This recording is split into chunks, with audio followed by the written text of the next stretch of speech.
Okay, guys, I think we're gonna go ahead and get started. We're just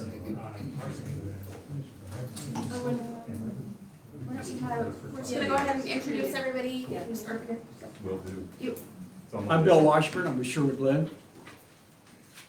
Sean Rojas, Indian Hills, Riverbend. Ana Lopez, CSR for District 6. Tom James, North Riverside. Mark Baker, Lake Ridge. Everybody, Scott Lucas, I'm with Benjamin Hills, Pleasant Valley. I am Zach Cambridge Gaylord with Riverside.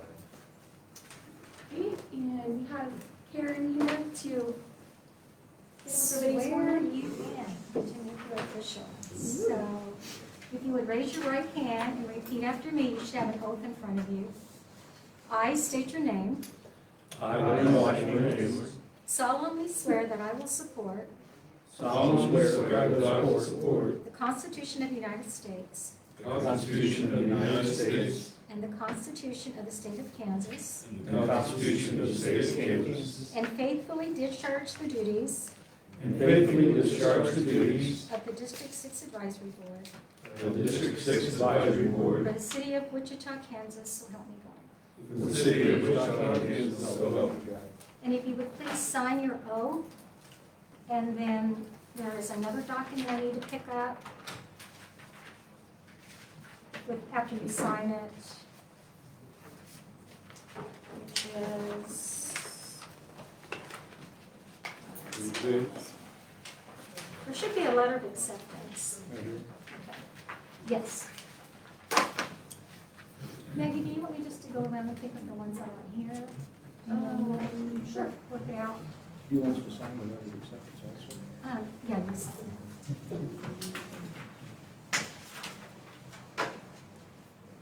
I didn't want to sign in case somebody else reported. Oh, no. The usual one. So I'll just pick this two up. And you can have this one. You gonna date it? You date it? Yes, I can. Thank you. Good job. Next to the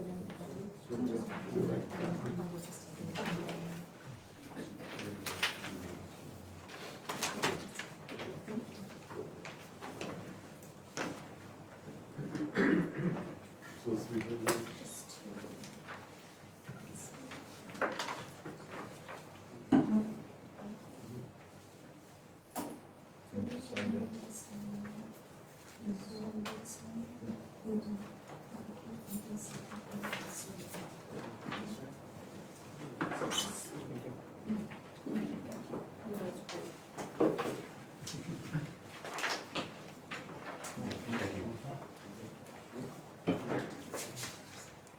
Okay, since the minutes weren't added to the packet, we'll do that next month. So we'll send them over and then we'll approve them next month. So, Fire, want to give an update? Standing right here, is that good enough? Wherever you want. You can go up there if you want.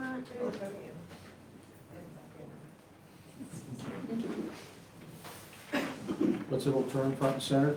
Good evening, everyone. Odell Case, Wichita Fire Department. Nothing, no big significant fires as the Coleman fire that was reported last month. I know one of the things about the Coleman, an update that from the investigation portion of it, that there was over 1,000 1-pound propane cylinders that were exploded at that time of that fire.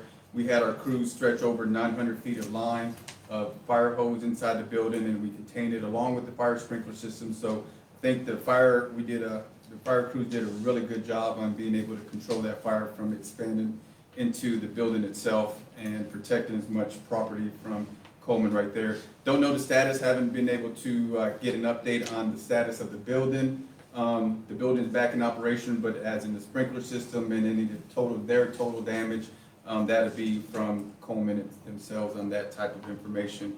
But here in District 6, nothing major has occurred within this district here. A couple of safety information that I would like to share. Just 10 days ago, we had the Andover tornado that started in the Wichita, Sedgwick County limits and it advanced up to Butler County and went through Andover. The 12-mile stretch of that tornado that did quite a bit of damage within Butler County. In Sedgwick County, there was about 35 buildings that were involved, that were damaged or demolished from the tornado itself. So Sedgwick County was very lucky that it didn't get as big as it did as it kept advancing up into Sedgwick County or Butler County. But just want to remind everybody that, you know, this is tornado season, and we want to have everybody to make sure that you have your personal belongings, you have an idea, an escape plan, and being able to have your phone alert you, you listen to the sirens, but also just be aware of those early warnings that when the news media gives us warnings that the possible potential of severe thunderstorms and even the tornado is within 2 or 3 days. Have your stuff really organized and just in case something, and have your tornado shelter area in advance and take advantage of that. One of the things that is coming about the incident from the Andover is, you know, personal belongings. Making sure that you have all your personal records, things that are valuable from Social Security, birth certificates, insurance policies, wills, that type of information that is valuable, that just in case that you do get hit by that tornado, you will have that readily available to be able to grab and take that as shelter with you just in case of that, some type of emergency like that, severe weather. And the other thing is, last week along the East Coast, there was quite a number of house fires and apartment fires that was the cause of lithium batteries that have been overheating and charging. So again, we want to make sure that summertime, families are out and about, riding their electrical scooters and e-bikes, along with their remote control cars, and, you know, lithium batteries are on all our phones and iPads and, you know, tablets and laptops. So we want to make sure that you charge them correctly, follow the manufacturer's recommendation, and make sure that you're not using any type of knockoff adapters or cords. Just because they're cheaper doesn't mean that they're going to be rated for those types of devices. So we want to make sure that everybody's aware that, you know, follow the manufacturer's instructions. Don't leave them overnight. Don't put them underneath your pillow, your blankets, and to be able to charge, because they still need to be able to cool off while they are being in that charging time frame for those devices. Any questions for me? Yes, sir. I know we had a serious fire in Riverside recently. Do we know what the cause of that fire was? No, I do not know. Riverside, do you know? You had Talking a, about the one at, Porter? 9th and Porter. Jed's house? Yeah. Yeah. I talked to him yesterday, I think it was electrical, I think, but I'm not positive. what's that? You know anything about that? Yeah, ordered. I'll look that up and I'll get that I never did hear confirmed calls with or anything that they were still under determined last night. you. Okay, yep, I'll look that one up for you, get back with you, sir. Any other questions? Now we'll bring in our buddies, old pals, WPD.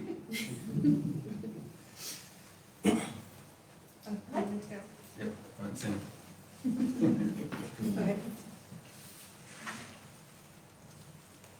Hello, I'm Officer Casey Widener. I'm the Community Policing Officer for 49 Beat, which is the area that we're in right now. I basically go from 25th to Park City Valley Center, and then from the I to the river. I have a huge area. It jogs in and out, but that's primarily what my area is. I don't have much for my area anyways. But Officer Diaz, he's not able to be here tonight, asked me to pass along some information. This Saturday, they're having a free bike rodeo, is what they're calling it, at NASCAR Park. It's from 1 to 3. You can bring in your bikes. They'll be checked by Bicycle Exchange. Kids will get free kids helmets and lights, as long as they have enough supplies until they run out. Face painting, the mounted unit's gonna be out there along with some of our bike patrol officers. So it sounds like it'll be a good time, so bring your family, bring your bikes. Again, 1 to 3 on this Saturday at NASCAR Park. Does anybody have any questions? Okay. Officer, so are you I can get it. I haven't been here yet. So. Hi, I'm Officer Jesus Soto. I'm Community Policing Officer for 48 Beat, which is just south of 25th over to 13th. I have North Riverside and just north of there. Really, all I have to say is we did Open Streets ICT No More, and it was a successful event. I think they're estimating 12,000 to 15,000 people out there. So on the police side, we didn't have any issues out there. So we hope to see everyone that didn't make it there next year. So, any questions for me? Thank you, guys.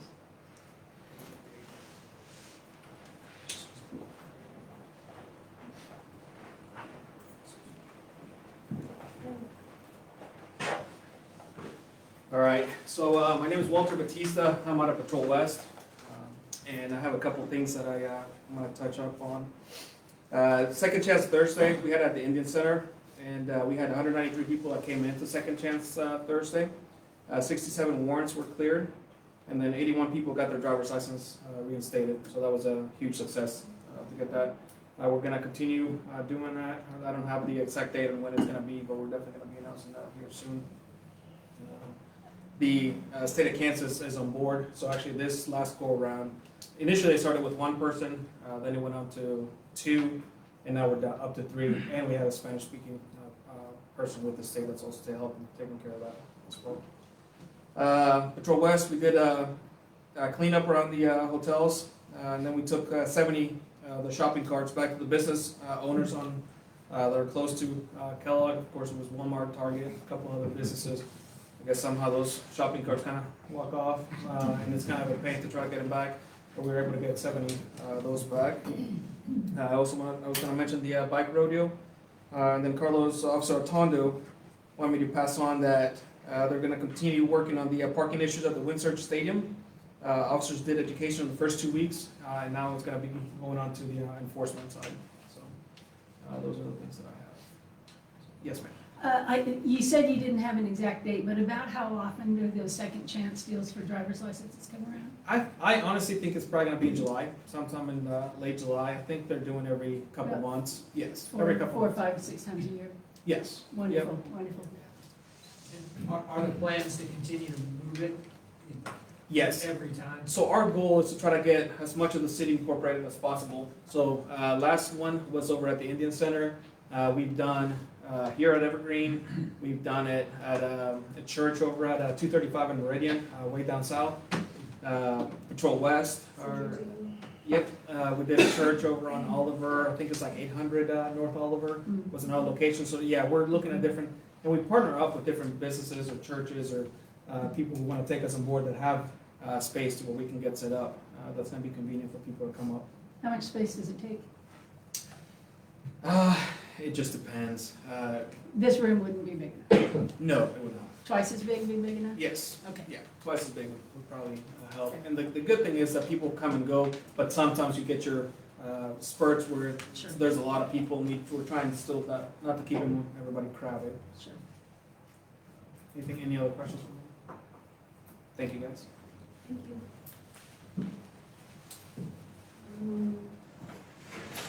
And our library update?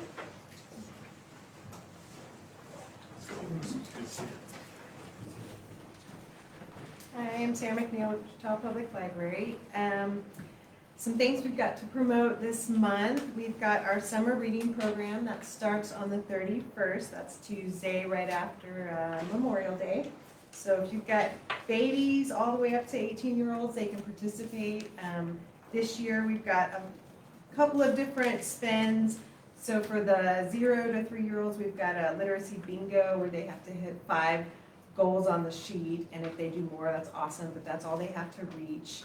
And that's to promote further on into our 1,000 Books Before Kindergarten program. So that's a year-round program that we promote for early literacy. For our kids, 3 to 11, we've got our Kids Read program, and then for our teens, 12 to 18, it's our Teen Read.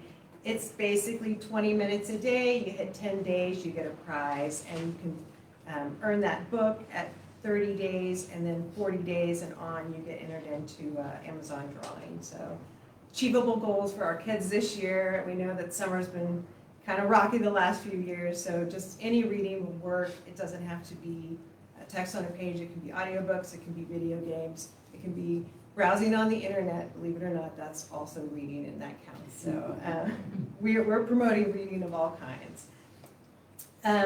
We've got some really great programs that are going on this summer. In addition to what we have in-house, we're doing concerts in the park again. So last year we did that at NASCAR Park and down south at Clapp. This year we're gonna do it at NASCAR in the morning, and then we're gonna be doing it at Riverside Park in the afternoon. And so that'll be at 10 in the morning on Mondays, and then I believe it's 2:30 in the afternoon. So accessible places for people to get to in the city, lots of parking and amenities. So check that out. We've got some new things added to our Library of Things collection. So we've got these little Finch robots that are like birds that you code and they draw pictures. And they're basically for our pre-K to our third graders. It's really easy blockchains that they can code, and then they can manipulate these devices. And that just expounds on our Library of Things collection that we're building. And we've also got, it looks like, our STEAM kit to goes and our backpacks, so our early literacy backpacks. We've got some programs that are going on this month. We've got our Senior Wednesday program, which is this Wednesday, and that follows a famous Kansan, Father Capon or Capon, depending on who you talk to, which was a local farm boy turned priest and army chaplain. His mortal remains were returned to Wichita after 70 years of being passed. And so it's just, he's a pillar in this community, and they're doing a program on Wednesday for him. So if you have some time, check it out. It's downtown at the Downtown Library. And then we also have our League of Women Voters Book Club, which is a take on diversity, equity, and inclusion. And they've got a program this Thursday with the author Kathy Parpon. So some programming still going on before the kids jump in, and then we forget about adults and we start making programs for children. Any questions for me? Is there a link online or something that we can find it easily? For Father Casey? Oh yeah, of course, yeah. If you go to our website, wichitalibrary.org/events, it's got a calendar of everything. I don't believe you have to register for this one, but it's at 1:30, and you can call our line. It's 316-261-8500, and they can sign you up, or they can give you the information that you need. So yeah, they haven't been filling up, but there'll be space available for folks. And whatever is full, they archive online, so you can go online later and see it too, if you aren't able to make the event. So yeah. How's traffic been here? It's been awesome. I'm gonna let them brag about it, but it's been great. We've gotten a lot of new customers, which is great. Sharing space with the Resource Center, we're catching their clients, and then all of our partners, they're bringing in people, so it's been really good.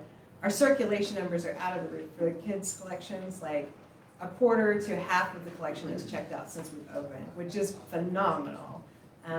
A little less on the adult side, but we're getting families that are coming in, we're getting people using the space, and it's great. Yeah, everybody's been really positive, and people are discovering it every day and are really excited to see it. So come check us out. Any more questions? Thanks, Sarah. Yep. Public Works.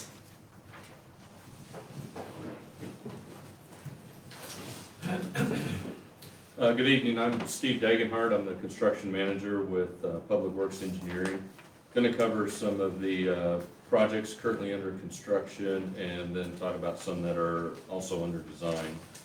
I'll start off with the annual street pavement preservation program, focusing on this year's 2022 program.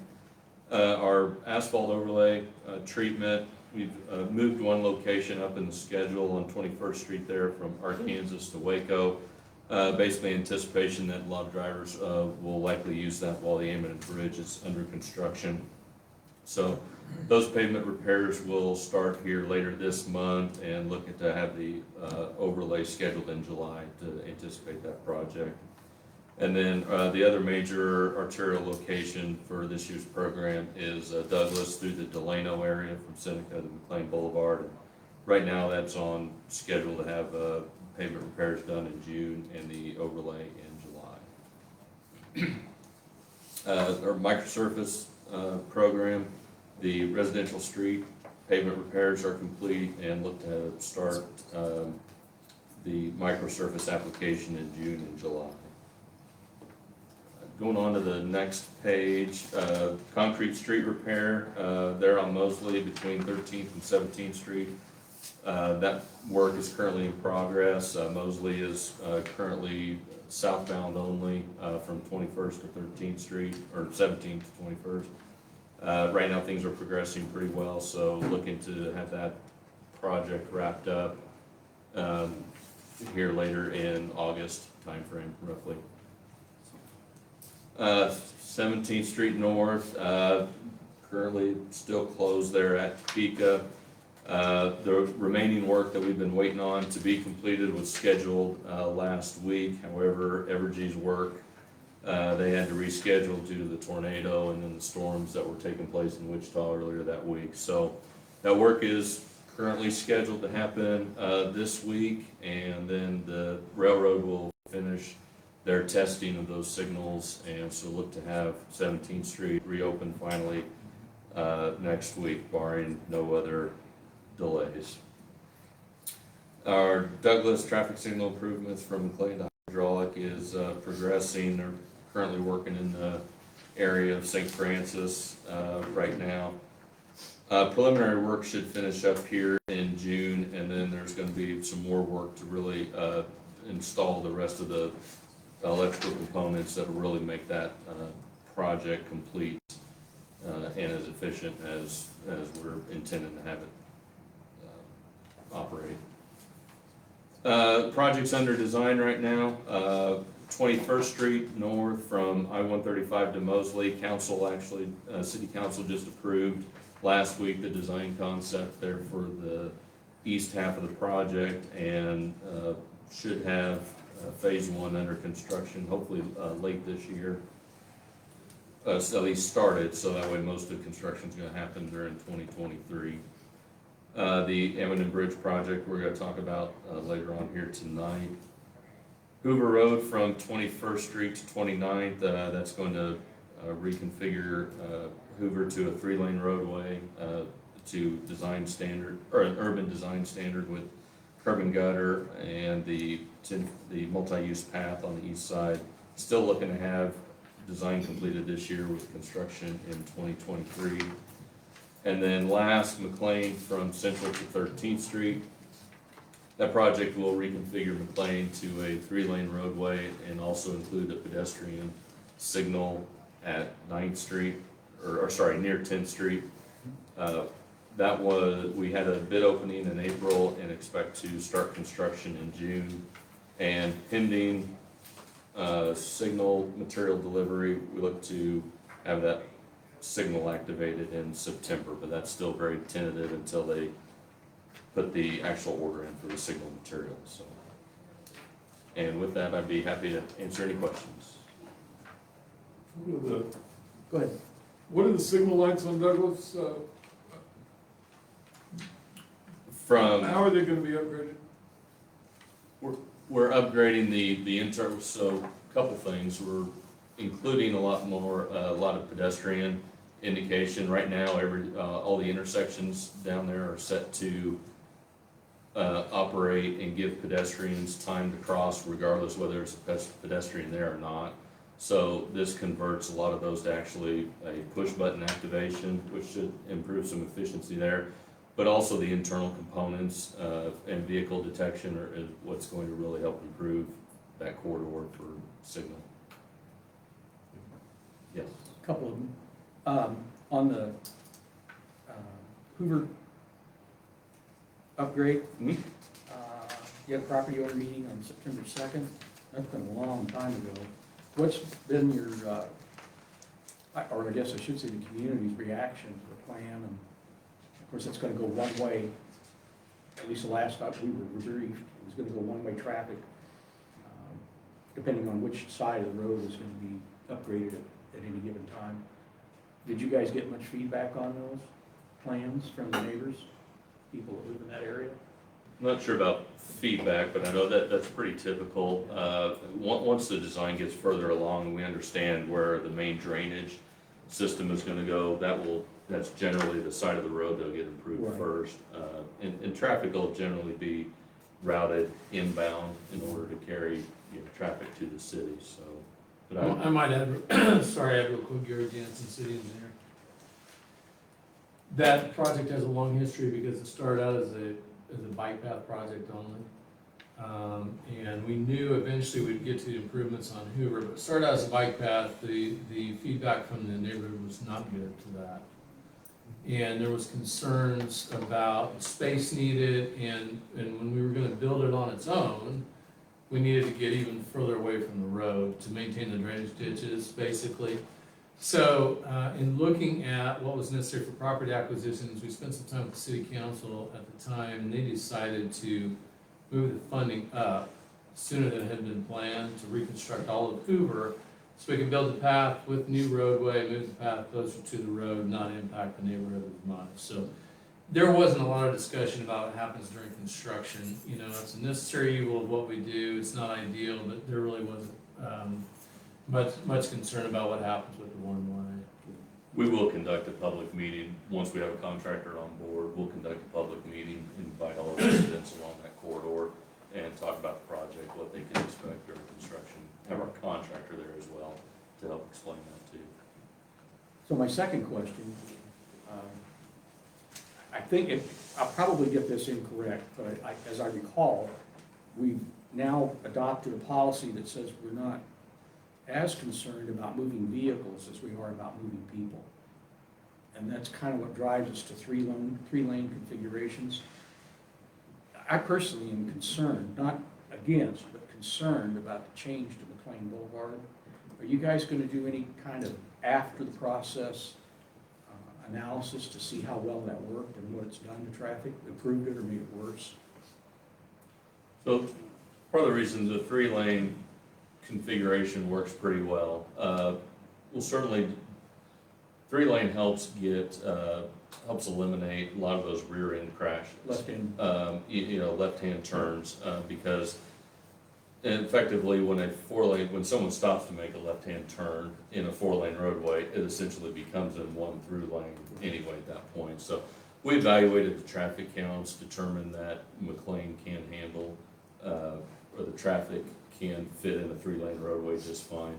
I think the speeds through that corridor were significantly higher, so trying to, instead of having the speed be right there at the double yellow, providing a little bit more separation, makes that safer, provides a little bit more added calming effect, especially with the median that's gonna go in where the pedestrian signal is. So we'll certainly still monitor that, evaluate whether any, how the crash rates are through that corridor, but that essentially is the main reason for changing a four-lane to a three-lane.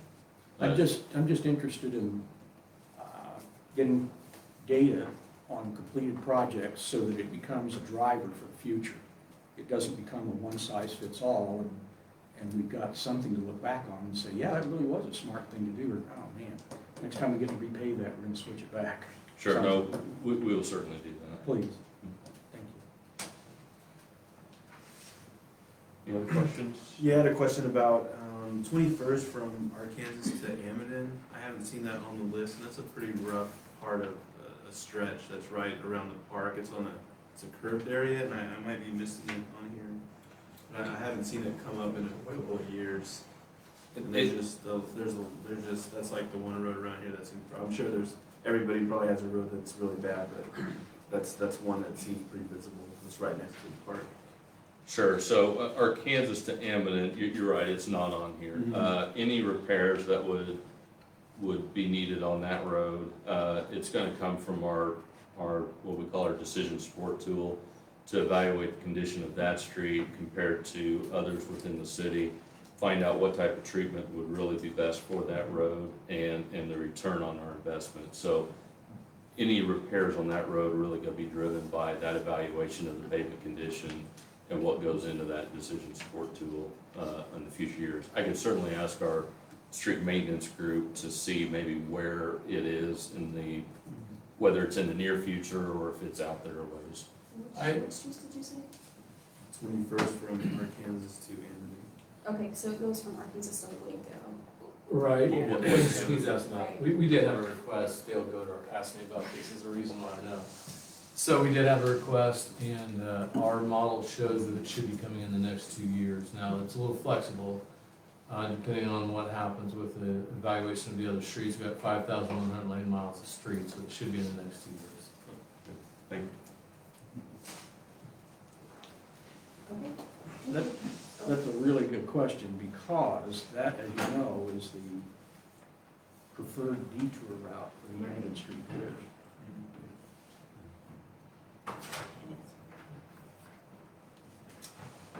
I think I saw somewhere the street sweepers were gonna start going out and cleaning up sand and stuff around, the new bike lane from 13th, Broadway, I guess, 13th to 21st Street. I drove by that the other day. I don't think I would drive a bike down through that new bike lane, with all the sand that's there, so I don't know if that's one that can be moved up the list or not, but it's a brand new bike lane that nobody can really use. Okay, and you're saying the sand is pretty bad through Yeah. there? Okay. I'll talk to our street maintenance group about their schedule on that.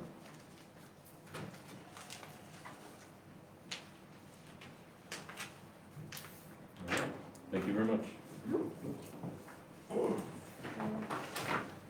District 6 project status update. Oh.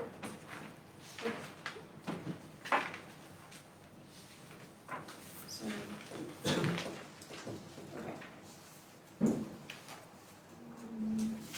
So I'm gonna set the trees next. Next is public agenda. I think I must be out of order. All ours are missing. Okay, I was gonna say, I'm missing something. Print the backs.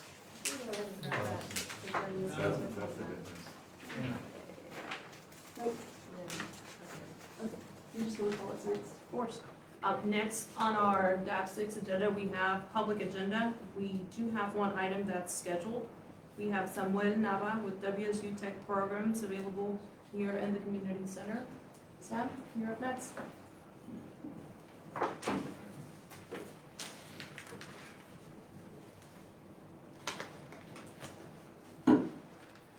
Thank you, Anna. Like Anna said, my name is Samuel Nava. I'm working for WSU Tech as a community resource navigator. Scott Lucas invited me to come speak over the program that we're doing. So as a community resource navigator, pretty much trying to connect students, returning adults into higher education, technical programs, everything that WSU Tech has to offer. We have hundreds of programs, aviation maintenance, drones, cybersecurity, just about anything. If someone wants to go back to school or start a program, we can find something for them to fit in. My role here, I've been in the position for about 3 months now, and I've been focusing with the high school students, primarily at North High School. So trying to get them aware of the programs that we offer, such as Jumpstart, so they start taking technical classes or college classes at a discounted rate. The technical classes are free, paid through by the state. Just getting them aware of that opportunity. That way when they graduate high school, they're graduating with a technical degree as well. Right now, the biggest thing that I'm seeing is the kids, like the past 2 years, they're not really been exposed to certain things, and there's a lot of kids saying that they don't know what they want to do. And then just from experience, being first generation Hispanic student myself, I understand the challenges that we face. So a lot of times I tell them, I understand filling out a FAFSA can be a daunting task. My mom, she didn't even know how to use a computer, let alone understand how it's broken down. And we're hearing that a lot from students as well too, saying that their parents don't know how to do it. So they can schedule an appointment with me here at the library, and we'll get their FAFSA filled out, apply for colleges. And while I do work for WSU Tech, I'm not going to stop a student from wanting to go to KU, K-State, things like that. If it's something that they need to get done, I'll help them fill it out. Same with returning adults. I've spoken with a lot of people, and we're trying to ease the process of getting their schoolwork from a different country transferred over here, translated, and then getting their evaluation as to what it translates to here in the United States. So basically a way for them to not have to take a GED test because they already have schooling from their country of origin. So, and then from there they can start going back into any programs that we have to offer here. And like I said, there are a lot of people, a lot of returning adults interested in those classes, so great opportunity for them to take advantage of. Any questions? Sam, what's the most popular program right now? Our number one program is probably going to be welding. Everyone wants to get into welding from high school, and even to do the Jumpstart program in welding, there's always a wait list for it right now. Why just north side? Right now it's part of the grant, and It's whether just we'll- where it happened to land. Yeah. I can probably answer that. So Sam's actually the first community resource navigator that we have, and I'll put this one down. Oh, there you go. Different hat on. Tech hat on. So there are plans for other community resource navigators, but with the renovation of Evergreen and with Empower, we just felt like this is a good place to start. We really feel like being out in the community and providing a resource in the community and actually going out and working with the community is the way we have to recruit now. We just can't open our doors and wait for the students and the public to show up. We actually have to go out and do it. And so that's created Sam's position for that. And it, it really coincides with, fortunate enough, we received an ARPA grant from the city to establish 2 manufacturing programs at the Future Ready Center, which is right next to North High School. So I think you can see kind of the investment that WSU Tech is trying to make in our district and really trying to focus on the community here. Any other questions? Thank you. Is there anyone here to discuss anything off the agenda? Yes. Hey, how you doing? I seen you. You have 3 minutes. 3 minutes. My name's Ken Thomas. I live in the Moorings. I live here and work here in the district. I also have, unfortunately, the Trico place. What we've been doing there is, of course, we're a historical district, Kansas district, so we've been cleaning it up and trying to help figure out some way that we can keep people out of there. We have problems with kids want to come in, graffiti. We have problems with people coming in want to steal copper, stainless, whatever it is. And, we can't keep 24/7 there. Plus, we have people that likes to carry baseball bats, knives, guns. I mean, any weapon you can think of, they're bringing in on us. Cops are real nice. They don't go in. We see them in there. We call them. They refuse to go in the place. They don't clear our place. It takes them an hour and a half to even get there if we're lucky. So we call it de-policing there. But what we've looked at is we've been looking at doing dogs. We got some Doberman dogs. They're trained dogs. They're V1, V2 dogs. They're very excellent dogs. They're trained to take care of this type of problem.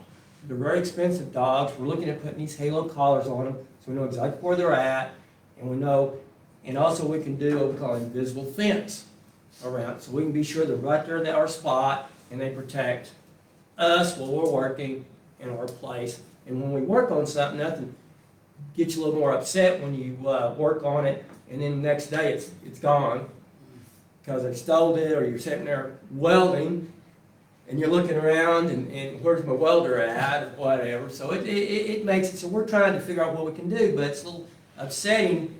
We have business turn us down on our getting our variance. And I thought it was interesting. We're going to go ahead and appeal it, and also we'll appeal it to the city council, and we hope we can come back and talk to all of you a little bit longer so we can kind of get it down, because we need your help to help us. What it is we're 300 feet away from any residence, and that should have been an easy, no problem. They're acting like we're right inside Riverside or anywhere else. We're a heavy industrial. We got a 6-foot fence around the place. Nobody's done around us. All we want is y'all help us help us. The only way we can do this is with dogs or with something else. But these dogs are highly trained dogs. We see them. They're the same. We ain't got some German shepherds that's even come from Poland that does this, case somebody's lost or something, they'll come find you. They're very smart, and they're highly trained dogs, but if you have any questions or anything, please feel to help, and hopefully I can come back later and we can kind of explain, we can go over a lot of stuff, okay? Where are you located? Oh, Trico Place, 2300 North Broadway, they'll kind of have a Trico Place. Okay. Any other questions? Okay. Thank you very much. Anybody else? That's all right.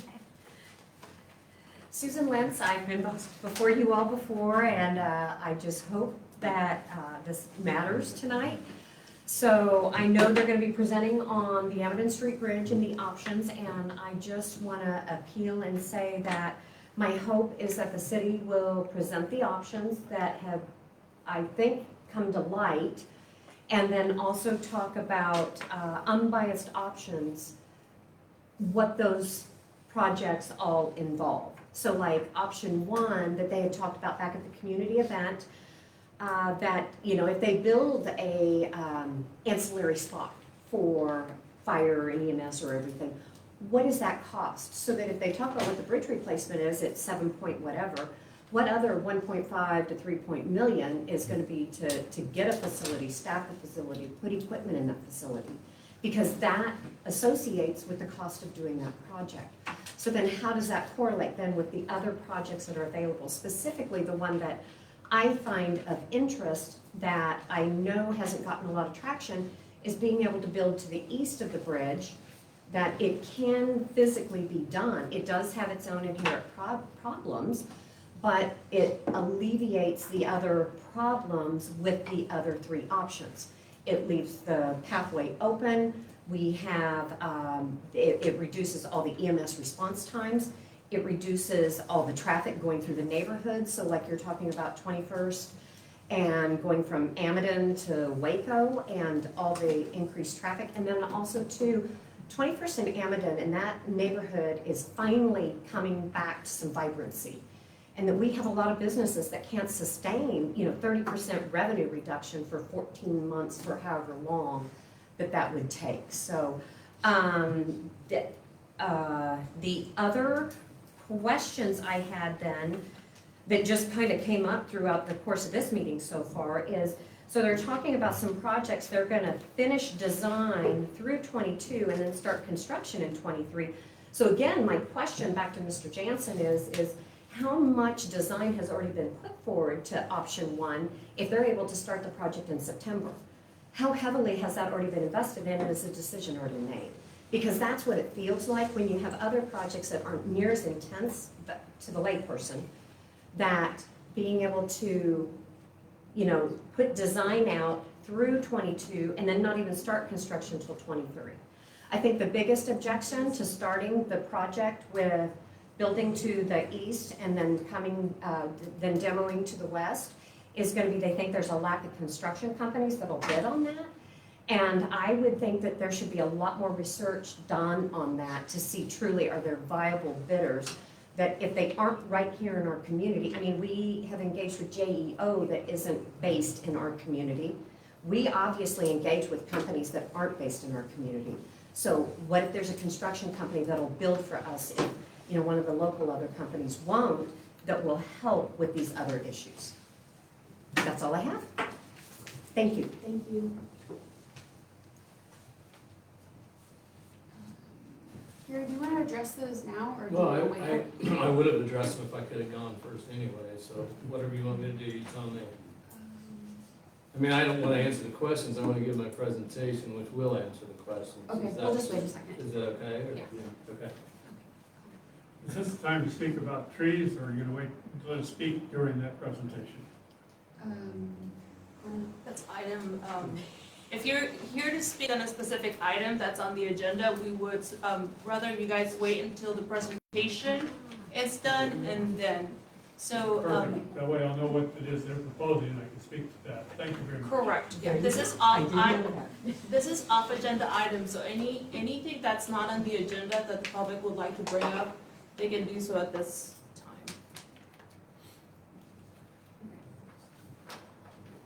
Anybody else? All right, with that, we can go ahead and move on to new business, and we have the replacement of the Amadon Avenue Bridge at Arkansas River. So I'm more than happy to answer the questions, but I'd like to go through this full presentation first because it will address pretty much every single one of those issues. Do you have the PowerPoint?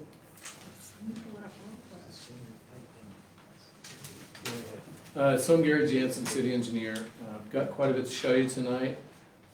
Probably a lot of you have seen some of this information already. So I want to talk about the history first, talk about the options that we looked at, and the reason why, and a recommendation that we have tonight, and the reasons why we're recommending that, and the things that go with that to help support that.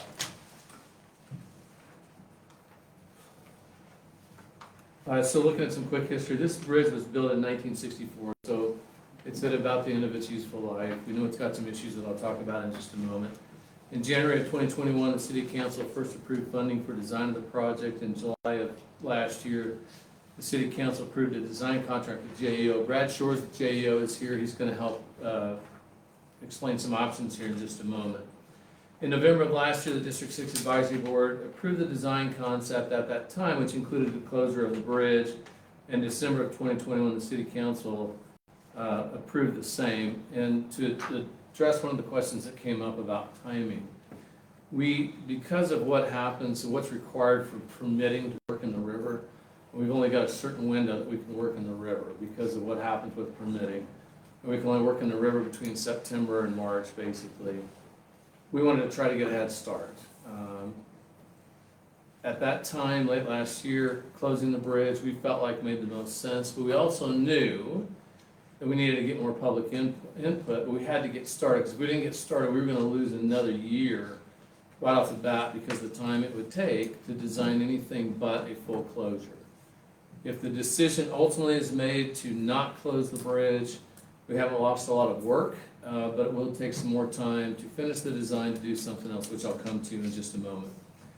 March 24th of this year, a neighborhood meeting was held to discuss construction options and impact, traffic and neighborhood impacts. I think we had just over 100 people in attendance, probably about 60 in person, 40 online. I thought it was a great meeting. We got a lot of information, heard from a lot of people. I've talked to some of the same people since then. I've actually run into a few of them at different places. And I think by the end of the night, we heard a lot of people saying the same thing. The information that you see up here tonight is going to reflect the things we heard at that meeting and is the basis for our recommendation. Existing bridge is a 4-lane bridge. I've talked before about the median in the middle. Is kind of how those bridges used to be built at this time. All it does is get in the way of snow removal and maintenance and doesn't do any good. We want to build a new bridge without that median. There's a 4.5-foot wide sidewalk on the west side only, so not real pedestrian friendly. If you go to the next slide, you can see, this is a little bit hard to see, but this is one of the beams underneath that's having some real structural issues. You can see the exposed reinforcing concrete. This one problem by itself is probably one of the biggest issues with the we're confident that it needs to be replaced. We did look at a rehabilitation option, and I'll talk about in just a moment, to make sure we covered all of our bases. But we started with the idea that this bridge needs to be replaced. We looked at options that included the redecking, only rebuilding the superstructure, which is on top, and then rebuilding the whole bridge. And looking at a cost-benefit analysis and the return on our investment, it became very clear very quickly, based on the age of this bridge, that it made sense to replace the bridge. Our recommendation is a bridge that's got 4 12-foot lanes, which is wider than what's there now, 6-foot sidewalk on the east side and a 10-foot sidewalk on the west side of the bridge. I might talk about that east side sidewalk real quick. So there is no connecting sidewalk on the east side of Amadon right now. I think we can make a connection to the south. It's going to be a little bit challenging to the north. There was some time years ago when we built bridges that we did not have sidewalk on both sides. Sedgwick County historically did that, and as those bridges have been annexed into the city, then we face the challenge as the city has grown of trying to retrofit bridges and put sidewalk on them, and it's a really expensive endeavor. The bridge on 37th Street between what would be Meridian and Arkansas, going over the river there, we get a lot of requests to put sidewalk on that bridge. Just to retrofit that bridge with sidewalk was well over $1 million, which has been a challenge for us to find. So we are better off now putting sidewalk on both sides for the future. There's some space limitations to the north, but right now, like some people do anyway, as you come off the north end of the bridge, they'll be able to use the parking lots. They don't promote people walking on private property, but they're going to do it anyway, so it gives them a place to go. So we think that makes sense to do that. So start looking at options. I'm not going to spend a lot of time on any one of these. We'll spend a little bit more time on the third option, which is in response to the questions about leaving the bridge open to two-way traffic. So the first option we looked at was closing the bridge to traffic.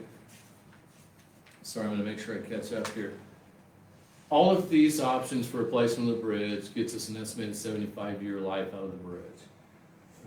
This estimated cost is $7.5 million, and we can start this fall. So I want to address one of the comments about contractors. We have reached far and wide and talked to contractors. This is what we do. This is our expertise. We know contractors. We know bridge contractors. Brad's been a bridge designer for his entire career. He has reached out to contractors in the region. In particular, the next phase of the North Junction, which is a heavy bridge project, is getting ready to bid this summer. East Kellogg from 127th east of 159th Street will start sometime next year. There's 15 bridges on that project alone. Every single bridge project contractor in this region is going to be tied up. Every single bridge contractor we talked to said they would not be able to bid a project next year. Absolutely reliable information. It's a risk that we don't want to take. And I'll just tell you, if we do anything but close this bridge, it will have to extend a year to get started because of the design and because of the permitting, and we risk getting to next fall and not getting anyone to bid on the project, which is, I think, probably even a worse situation than we can even look at right now. That's my opinion. So we think that's one of the reasons why we think we need to move forward with closing this bridge, because I believe what we've talked to the contractors about and know what's going on within the market, and I think it's a real risk that we won't get a contractor to bid the project. This would include a signed detour either on east of Waco and Broadway or west of West Street. I'm going to talk about that more in a little bit and what our recommendation is. Pedestrian traffic along the river with a closure is best served this way because we can bring that path up top and cross the road and keep that connection, right? If you've got to leave the bridge open to any level of traffic, 1 or 2 lanes, that becomes a lot more challenging because as the bridge is being reconstructed, you can't leave that river path open, and it's going to make it hard for people to get on through there where this one really works. $7.5 million. I'll show you a summary of these.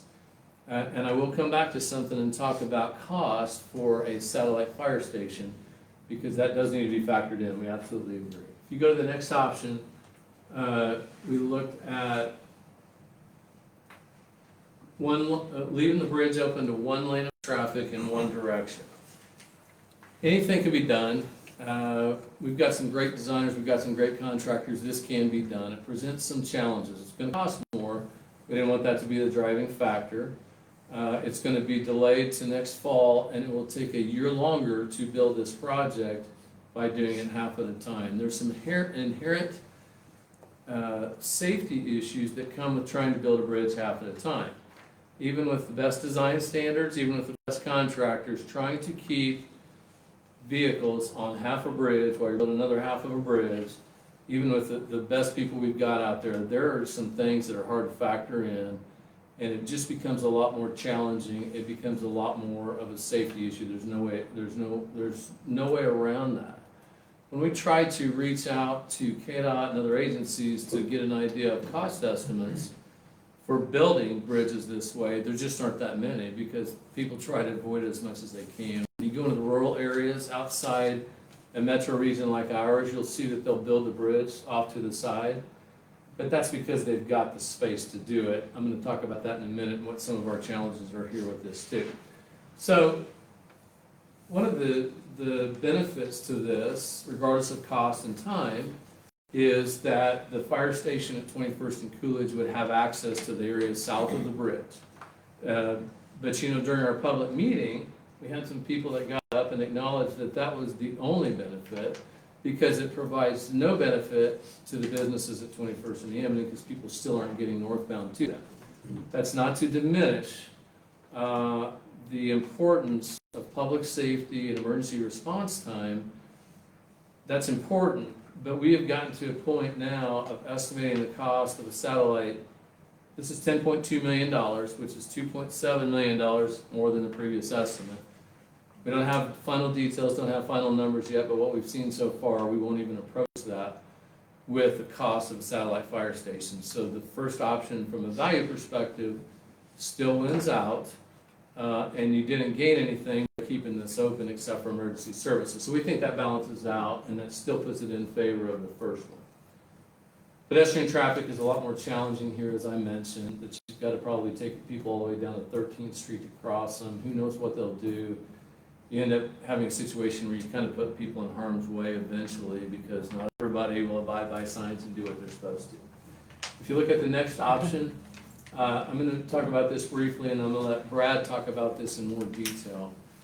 So when I talked about this at the public meeting in March, we hadn't had a chance to look into this real deep in a lot of detail, but we have more detail since then. It's still, we have to wait till next year to start. We're just not having a contractor. It's 2 years to build it, leaving it up into two-way traffic for a lot of reasons, and then the cost starts to decline significantly. This only shows $11 million, and I think we're shortchanging that, and that's what Brad's going to talk about here in a little bit. There's some issues north of the bridge trying to build off of alignment. If you're going to be able to keep two-way traffic on the existing bridge, you've got to move, right? You either got to go to the west, and you got the apartments to the north that literally a portion of the apartments have to come out, or you go to the east, and you start dealing with the medical complex on the northeast corner. Brad's going to talk about the challenges with that. We looked at two different options here. One of them would eliminate that entire medical park. And so even if you decided that that wasn't a big deal from a cost perspective, that's relocating businesses, which we try to avoid, and really not ideal. So with that, I'm going to let Brad talk more in detail about these two options associated with this. Thanks, Gary. Brad Shore is JEO, been in Wichita for 23 years. Next slide. So we looked at two different options. North is to the right on your screen, so like middle complex is right here that Gary was talking about. This is Amity. So in our industry, this is what we call, if you come back one, yep, this is what we call a parallel offset alignment. This is the first option we looked at. So you understand that when we have our road designers, I'm a bridge guy, so I didn't lay this out. I had road guys who know how to do this, lay this out. We have to design it to certain standards, certain design speed, certain radius, this kind of thing. So in this kind of parallel offset alignment, which like Gary said, you'll see more often done in a rural setting in Kansas or somewhere where you don't have the infrastructure and the right-of-way issues around the project that we do. If you see this kind of snaking in from the north, we're really cutting into that parking lot. So a couple issues here. If you think about, you've really cut off all access to parking for that medical complex. So they basically have no parking now. You're probably also violating building setback criteria. There's a certain distance that buildings have to be from roadway. So, you know, in our parlance, this would be called a full take. You're taking out that whole medical complex on the northeast corner. Well, what's the cost of that? Well, that's a really good question that I am not going to make an answer to. What I can tell you is that the tax appraisal is 1.3 million plus. All right, so that's probably your baseline, and you're working up from there. But I'll add real quick, Brad. Sorry, I do want to jump in there because I'm not the real estate expert in the room, but I spent a lot of time doing this. And I can tell you, having been involved in these types of issues before, when you look at what's involved, they're not gonna take $1.3 million and just go. We've got to find a place for them to relocate. They have to be able to establish their business. This is what's required by federal law. And I would bet you that that $1.3 million would turn into $10 million pretty quick because of what it would take to find another place for this business to remain viable. So we showed that number, but I'm confident it's not even close to that, just for what it's worth. Thanks. And then secondly, continuing on the right-of-way theme, so this is the apartment complex.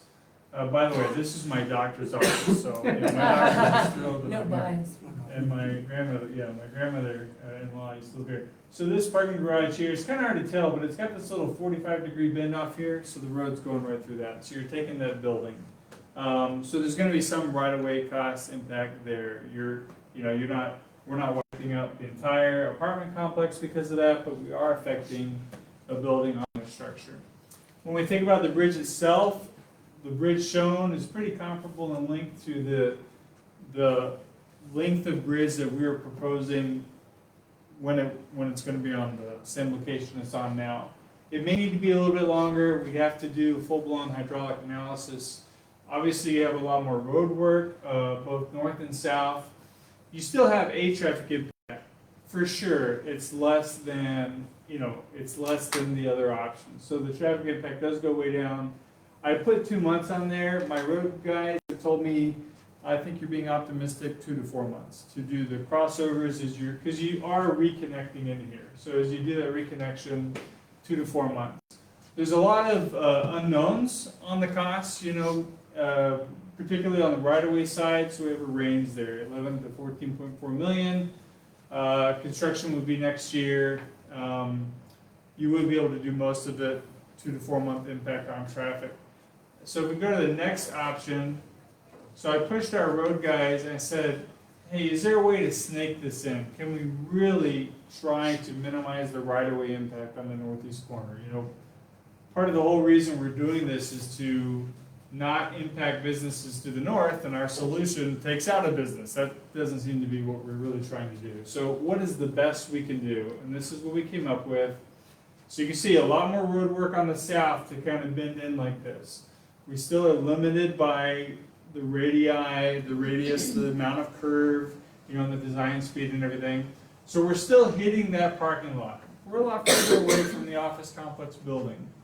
So on this layout, we're removing 40 parking spots at least, okay? And that's going to be, you're going to need a retaining wall, there's going to be those kind of things.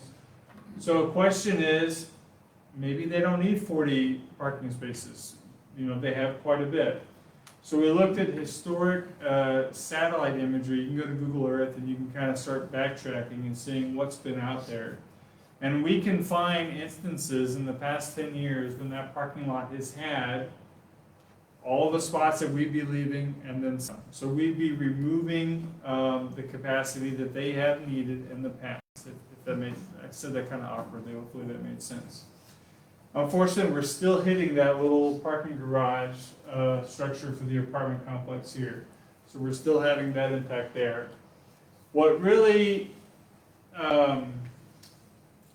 makes me a little bit nervous about the solution, it's designable, we can do it.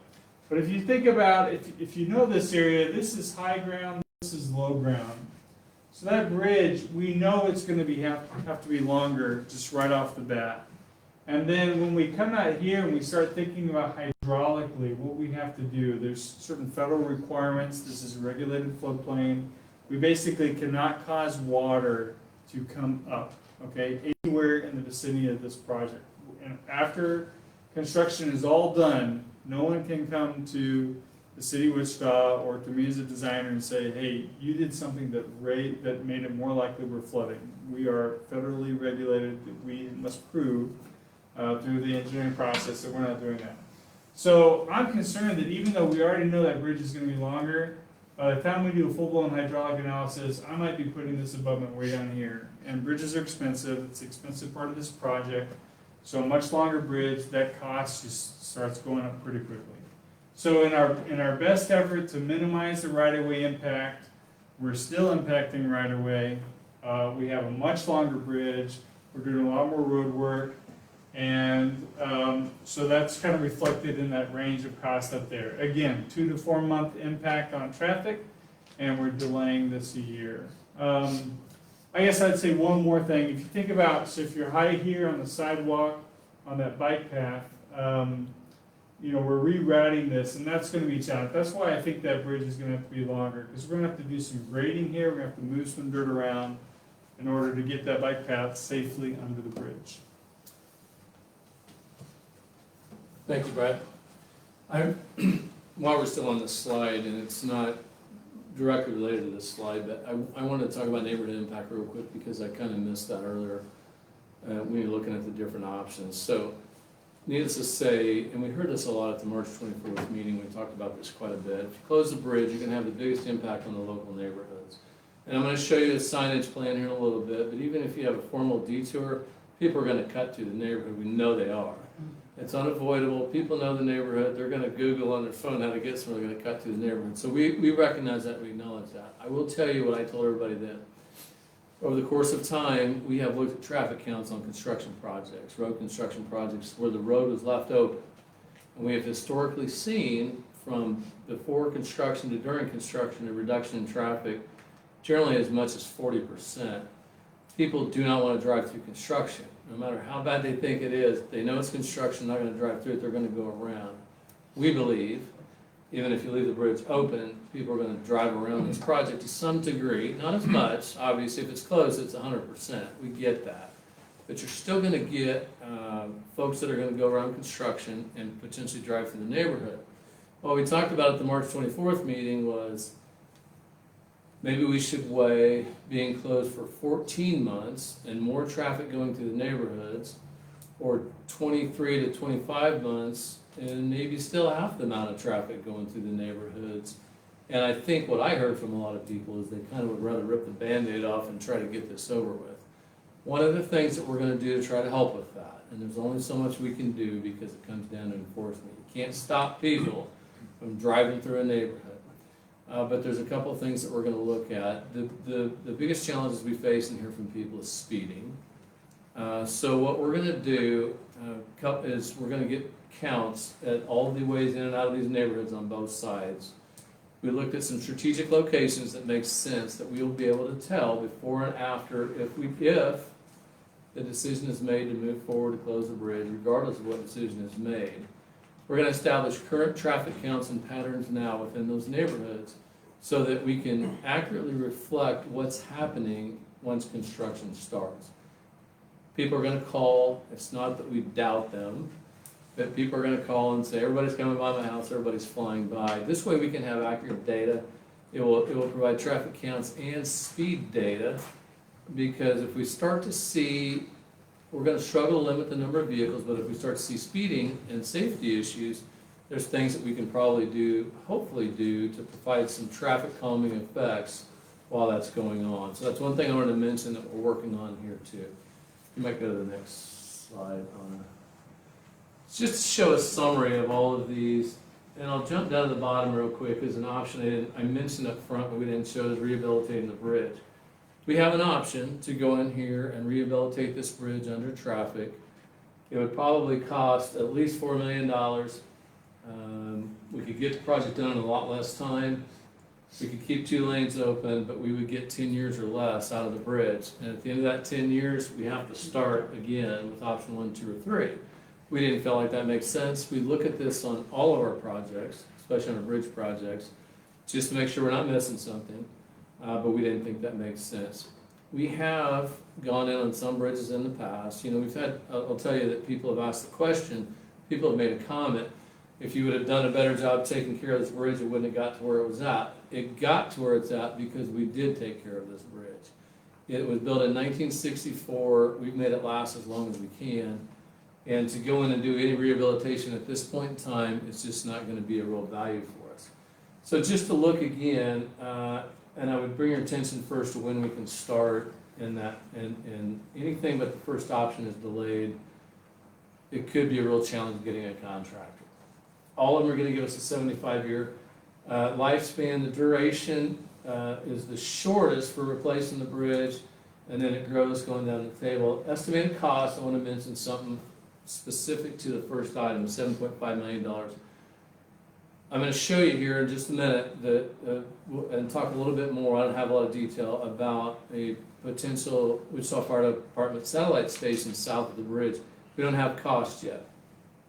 I'm confident in what we've looked at so far, we won't close that gap between 1 and 2, but even if we did, the factors alone of being able to get started this fall, not risking having no contractor next fall, to me, makes the decision between 1 and 2 right there, even if they cost the same. And you heard me talk about, when you try to build a bridge, one lane at a time, you introduce a lot of other factors, and those types of things can really drive the price up too, because it's really hard to estimate. Go to the next slide. So, we are recommending, and I'll come back to this formally shortly, option number 1 is our preferred option for the full closure. There's some accommodations that I've mentioned and I want to talk about more formally. And again, a lot of these came out of that March meeting and we heard were important to everybody. And there were items that we were looking at already, which includes Wichita Fire Department temporary satellite station. We've worked with Wichita Transit on a detour bus route. I want to talk to you about signage, and then we've got our communications team lined up to help with robust communication plan here prior to the project starting as we move through the project. And one of our biggest goals there is to help promote the businesses at 21st and Ammon and make sure everybody knows that they're still open and tell people how to get there. I talked about shorter duration for construction means lesser impact to the neighborhoods, it may be a little bit more traffic, like we talked about with the bridge closed, if we choose to close the bridge, but overall it's going to be a lot less period of time. So if you go to the next slide, so at one time we had talked about that Wichita Fire Department's response would be this way. Station 7, which is at 21st and Coolidge, up above the bridge, where you see those red fire hats up there, the circle is where the bridge is at. Obviously is the station that responds to everybody in this neighborhood. The thought at one time would be if we close the bridge, these 2 stations on West Central and one downtown would respond.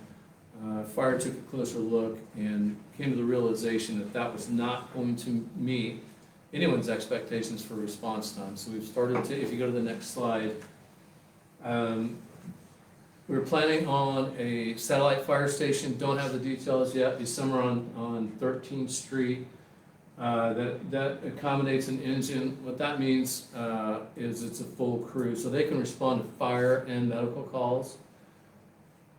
And they expect to be ready by the time we would close the bridge. I will tell you, we previously talked to Sedgwick County EMS also. By the nature of how they do things, they've generally got people dispersed all over anyway, and they did not expect the closure of the bridge would impact their response times at all. So that's good. Gary, can you tell us like general location on 13th Street? You know what, and Chief Ocades is here, and I don't know that he's got any more detail either. I don't want to speak for him, but we've been on some of the same correspondence. There's a couple of locations that I know the chief's been looking at with our real estate experts. So far, nothing's fit quite right, but obviously I think the goal is to be as close to 13th and McLean as possible along 13th Street. If you look at the blue to the right is the current transit routing across the bridge. Purple would be a rerouting. All of these are new stops, so there's a proposed 6 locations for temporary stops in each direction, 12 total, 6 in each direction. Transit would plan to operate this for the entire time the bridge is closed at no cost. They would run this daily and there would be no cost, because we heard from a lot of people, especially down in this area here, that they walk across the bridge to go shopping, to go to places to eat, to go to retail, whatever it might be, and they may not have the means to drive around. So hopefully this helps. Even if people are not traditionally used to transit, again, there's no cost. This is one thing we would want to provide a lot more information on through social media, through our communications plan, so that people knew that this was available. Next slide. So I talked before at the March meeting about what we have done at times when we've closed roads, and it doesn't happen that often. We have closed bridges before. This is a little unique situation because the river's on each side, and that's why we came back to this, and we knew we would need to come back to this. But to talk about signage, that the best thing we could do to help promote the businesses. But on projects in the past, when there wasn't as many businesses impacted, we've talked about the idea of allowing businesses to put their own signage within the public right-of-way, which is typically not allowed, but we would accommodate it on projects like this. Came to the realization that there are way too many businesses here to logistically make that work. So two things we'd like to do is provide these types of signs that says Amidon Avenue businesses are open, detour to 21st Street. This shows both ways because we were contemplating what made the most sense here. We've talked about Broadway to the east in the past. That's because Broadway will accommodate truck turns and Waco won't. This shows Waco because most passenger vehicles would do that. Our theory or thoughts in the past have been that you get probably more people going towards the core of the city, maybe, and coming from the core of the city than you do west of here, especially because this is cut off by 235. And so our thought had been that yellow route maybe made more sense to go to the east. The more we thought about it, we're starting to think that the orange route going to West Street is cleaner for a couple of reasons. You take out the bends in the road that go around the river. 21st and West Street, there is no signal. So you never have to stop there, right? It's free flow through the intersection. So this should be a little quicker and more efficient. As of right now, we're planning to sign this route to the west. I mentioned before, and I'd like to hear if you've got thoughts or comments on that. It's a little bit different than we talked about before, but we think it probably makes the most sense. I think it's at roughly the same distance. I tell people all the time, I try to give my kids directions literally to go down the block and they won't listen to me because they want to plug it into their phone, right? So everybody does that. They're gonna find their way. We think these signs are important though to recognize that, hey, the businesses are open. Now, this doesn't show any particular businesses on it. Part of our communications plan, we haven't perfected what this is just yet, but I've been talking to our communications team. One of the things we want to do on social media is to make it very clear what businesses are at 21st and Amidon. Clearly listing them, showing the businesses that are there, and reminding people that they're open, reminding people how to get to those businesses. We've done this to some degree in the past, not to this level, and I think it's worked fairly well because we've asked businesses how it's been. You know, there's no doubt about it, unfortunately, through this, that there's going to be a drop in business. There's just no way to avoid that. What we would like to do is limit that as much as we can. So we would be planning on a robust communications plan too. Next slide. I'm going to bring Brad back up. So as part of this project too, that's kind of getting us past the whole idea of talking about the options and what we want to do. But also wanted you to see this project has been designated for special consideration by the Design Council.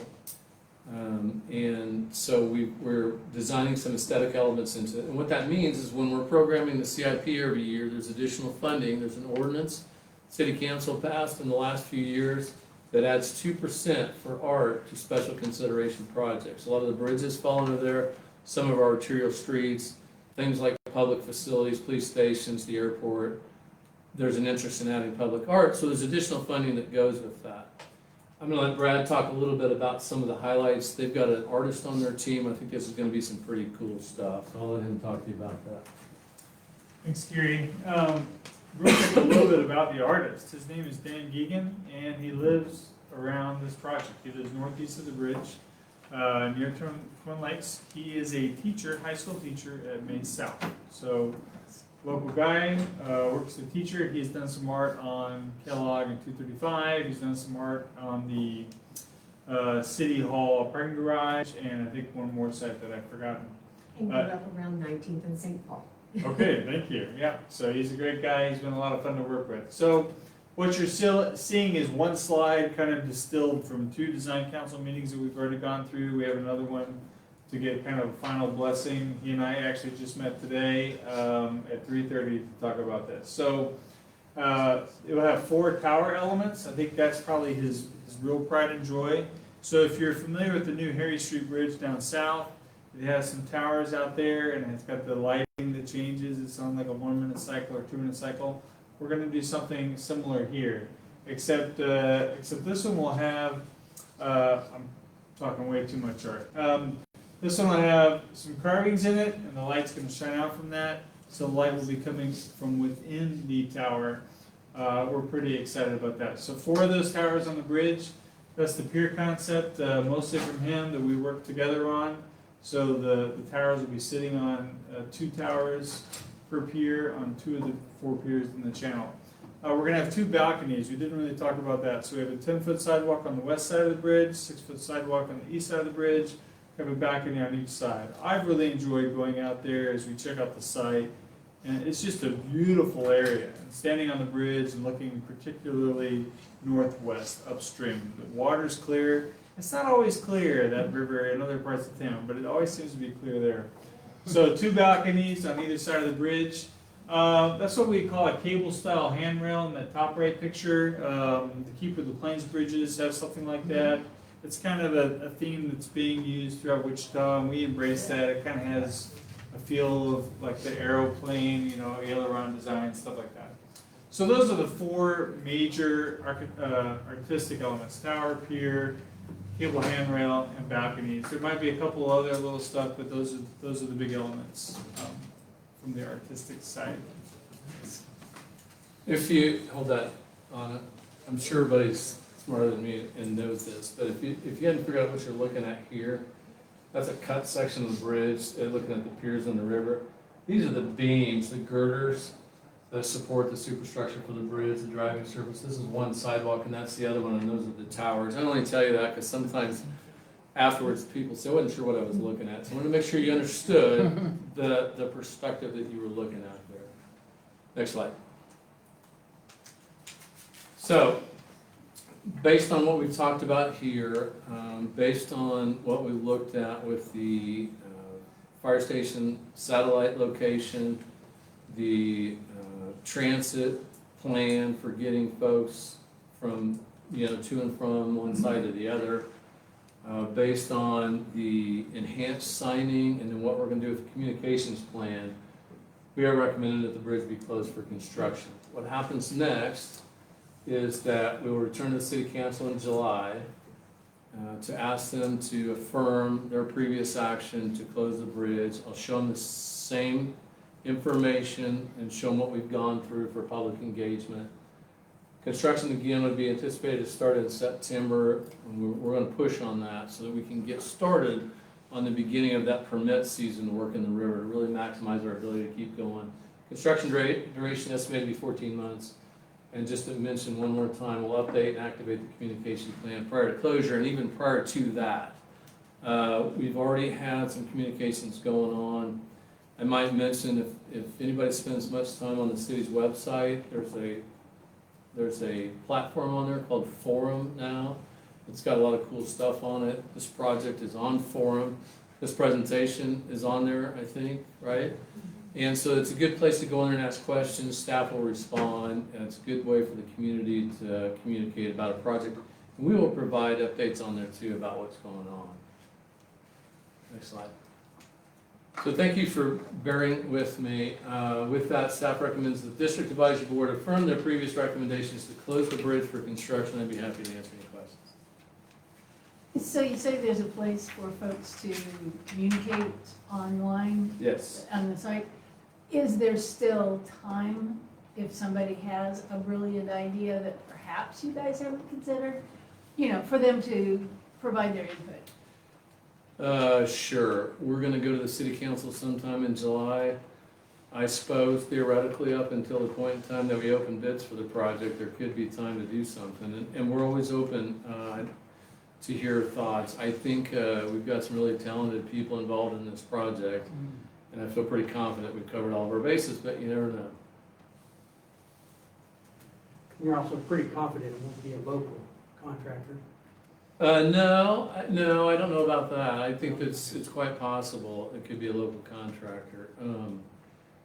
Right now, with what's going on in the market, there's just not a lot of contractors available. And it's really going to depend on their timing. I think that this project should bid prior to the next phase of the North Junction. Construction bid September. So we'll beat that, that helps. Yeah. But they've got to make sure that they can cover both, because that's a lot Right. bigger Yeah, yeah. project up there, but. No, okay, we've got some really good local bridge contractors, and we just as soon as be one of them, so. Well, I mean, even in the area. Yeah, no, it's possible, In the but area. Brad did reach out beyond the region, to look, and there's definitely some interest, so. How do you, Will there be any options, will any of the options affect the 15th Street? 15th Street right off of, after Amity? McLean, 15th McLean, McLean. yeah, McLean. I have a question about that too. 15th Street will be the least impacted if we close the bridge. Right. Well, the, I just thought one bridge looked like it was a little bit longer, so I couldn't tell from the net. If we do anything but close the bridge, we're gonna have a fairly long impact on both ends. You know, on the north end, I know you weren't asking about this, but on the north end where you've got those driveways pretty close to the bridge, they're all gonna be within the area of moving traffic over. And traffic control, access is gonna be a lot more challenging. 15th Street would be the same way because of the distance we need to move people over. The least amount of impact on both ends is to close the bridge. You mentioned the 24th meeting, and you said about ripping the Band-Aid off and, you know, versus full closure versus 1 or 2 lanes, but the 3B, whatever they're called, those weren't even mentioned at that meeting, so. Yeah, they if were, you would- not those two specific options, but they most certainly were. At the end, in fact, because one of the doctors from that office was there and he got up and talked about that, but I talked. You said that they had been investigated Right, and but I also dismissed. talked about that I knew there was gonna be challenges with, on either side of the bridge, on the north end, either with the apartments or the doctor's office. I didn't have this level of detail, but we knew with the impact it was gonna have then already that it was not, we felt like it wasn't a viable option. I just wanted you to clarify that ripping the Band-Aid off was more in relation to full closure versus 1 and 2 lanes. I don't know if it was or not, those weren't my words, those were from other people at the meeting. Yeah, but you're characterizing what was, No, I'm repeating what I heard. I heard people say they would rather close the bridge and rip the Band-Aid off. That is literally what I heard them say. but the other options weren't presented that night. I'm In this level of confident that the detail. other options were presented to a level that people were not misled and had an understanding of what the potential impact could be. You don't have to believe me, I believe that. Gary, you want to talk the finance piece? I know you've got, I don't remember, $5.5 million that was set aside specifically for this project, and we still had to make up the gap regardless of what option, ideas of how we're making up the gap, considering the options. Right, so we're working on the newest capital improvement program right now. Within that new CIP, we're recommending additional funding for this project. I will tell you that unfortunately with the environment we're in, we're seeing this on a lot of our projects. We're working on a new police east substation, which is down by the old Southeast High School, which is now the USD 259 administrative offices. Our estimate there went from $7 million to almost $11 million based on current prices and what the market's doing. So, and we thought we had a pretty good estimate here at one time. All of our projects are seeing increases. What that's doing is we're having to work closely with all of our departments and our city council to prioritize projects. And I can't speak for the city council because I haven't taken this back to the city council yet. If they make the decision to move forward, that's what's gonna have to happen within the new capital improvement program. The additional funding is gonna have to be provided. From what I've seen, it looks like it fits fairly well. All of our transportation projects, major transportation projects, are funded by the local sales tax. And so that's been fairly strong, even through COVID. The revenues have been better than expected, so it looks like it's gonna work okay. Can I make one last comment about, I'm sorry. Well, good. communications. So I would challenge each of you to pull out your phones and get on the city site and search for them. It is not easy to find. It took me 6 emails and finally one to Megan Lovely and said, how, and I'm on a computer every day, so what my comment and my question is hoping that you will spend more time evaluating. I don't know that many 79-year-olds that are gonna peruse Facebook also to find who's open. So finding good communication methods that get out to the people and not expecting them to figure out how to find you. That is our goal, and I appreciate that. Yeah. So one component, I think, of the communication should be, a lot of people aren't on the internet, but a lot of people watch television. We could get each television station to assign a reporter that maybe would make a report in June, maybe make one in August, just letting people know this is gonna change. If you wanna go here, be aware. I mean, obviously, every facet of ways to communicate with people is gonna have to happen. The initial drama is gonna take a couple of months. And I live on Perry, so I mean, stories, people are going west on 13th, they hit that, they maybe ignored the sign on Waco, they're gonna come right down my street. But after the first couple, 2 or 3 months, people are gonna start figuring it out. And it's gonna, I think it's gonna, it's gonna ease up.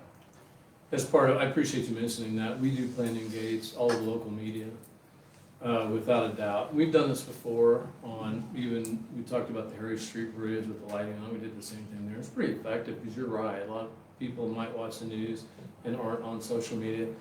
Talking to Anna, she said what seems to be pretty effective is Nextdoor. A lot of people are on email and do get information through Nextdoor, so we'll blast it out through there, through the neighborhood associations. Anywhere we can find, we're gonna provide this information, but I appreciate that. We definitely want to partner with local media to provide that information. One other thought about trying to keep 1 or 2 lanes open.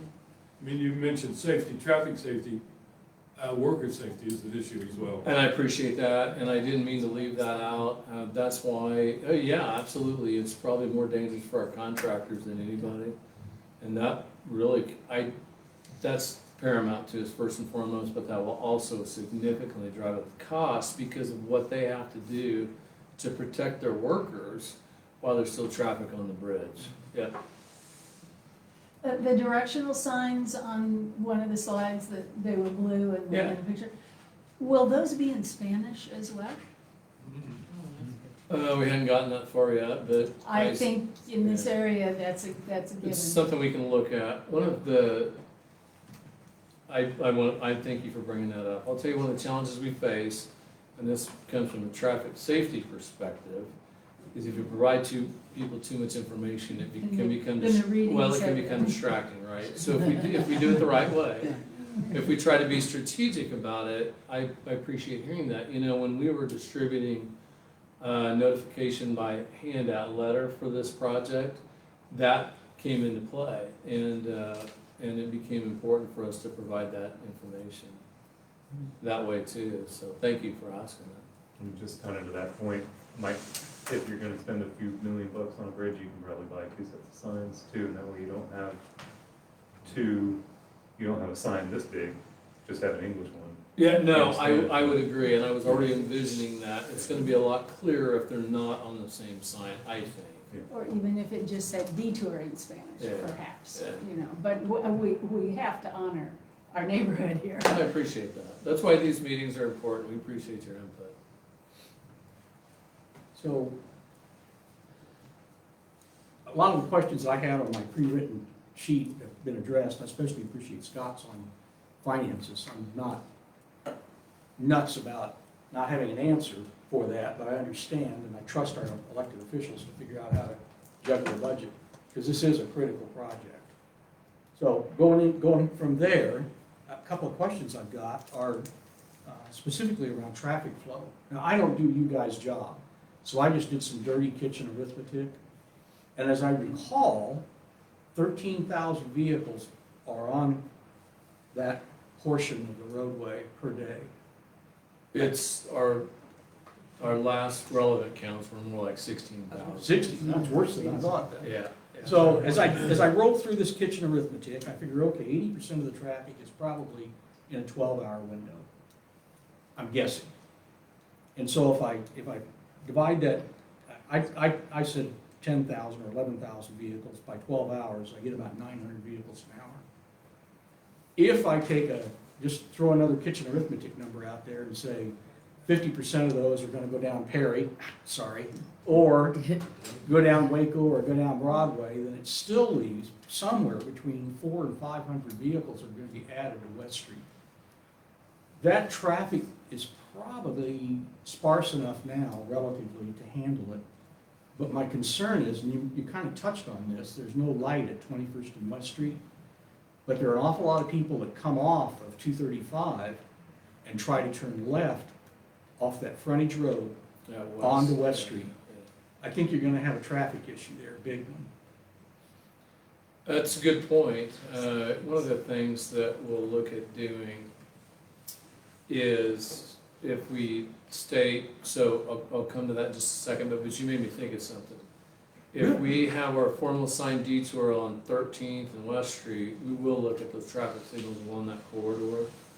And we'll watch traffic before and after the bridge is closed, because what'll probably happen, I think your numbers are pretty good. What happens generally is you get a lot bigger majority during the two peak hours, the AM and the PM peak hours. And it depends on the weekends, it's more spread out on the weekdays. You'll pick up the majority of traffic during those two time periods. So we'll want to make sure if we watch what that traffic does during those peak hours, if we need to make adjustments to the signals to provide better progression and better coordination, we'll do that. But that's a really good point. You know, I thought about that whole idea of 21st and West Street not having a signal, but Westdale coming in there, I know the last couple of times I've been there and tried to hang a left, it was pretty hairy. So I appreciate you bringing that up, because that's probably something I hadn't thought about, maybe others have, but we'll take a look at that. One more general question about the timing for what's the reason why you can't do construction in the summer? Is this more water in the river? Spawning season, it's okay. an ecological issue with the species in the river. Makes sense. We work with Kansas Wildlife Division of Wildlife Parks, and we have to live under their rules. Sure, And we sure. do that. This isn't anything new for us, but it's the spawning season. Okay, one more. I've got several things that I can share with you, Gary. I have designed lots of projects over the years, and I know it's easy to get fixated on conclusion. And I've listened to your presentation several times, and know you're giving a good presentation, you're trying your best to get us to conclude the same thing you've already concluded. But I'm very concerned about the number of businesses up here that are gonna go bankrupt. Bankrupt, not just fewer people coming in, but can't keep their doors open. They've been through a pandemic. We've had new places open. We've got 4 grocery stores, if I recall correctly. We've got a lot of restaurants that are just trying to get their feet on the ground. I've been by that complex you're talking about. My conclusion from what I've seen so far of this project, build a parallel. Keep the ridge open, build a separate new bridge, close the old one, tear it down. You've got a 2-step project, similar to what you did up in Broadway. That's what we Broadway. looked at here on, that's what Brad explained. What you just explained is what Brad literally just showed on. Correct. But my point is, you did the same thing on North Broadway when you had that bridge up there. You had them working at night, for example. You had them with all traffic going east and west. We weren't shut off from getting across 235. Okay, you follow what I'm talking about? Right. Okay, 235 was left open. You got your bridge built. We were able to stay in business, if you will, all the traffic going east and west across the city. And nobody was closed. You've got a couple of off ramps that you shut down, the one off through Broadway, you said, okay, fine. But my point is that that parking lot right now on the north end is almost vacant most of the time. It doesn't have that many cars. Plus you've got one that had a sign next to it that says, here, it's for sale. No one's bought that space for years. It's empty.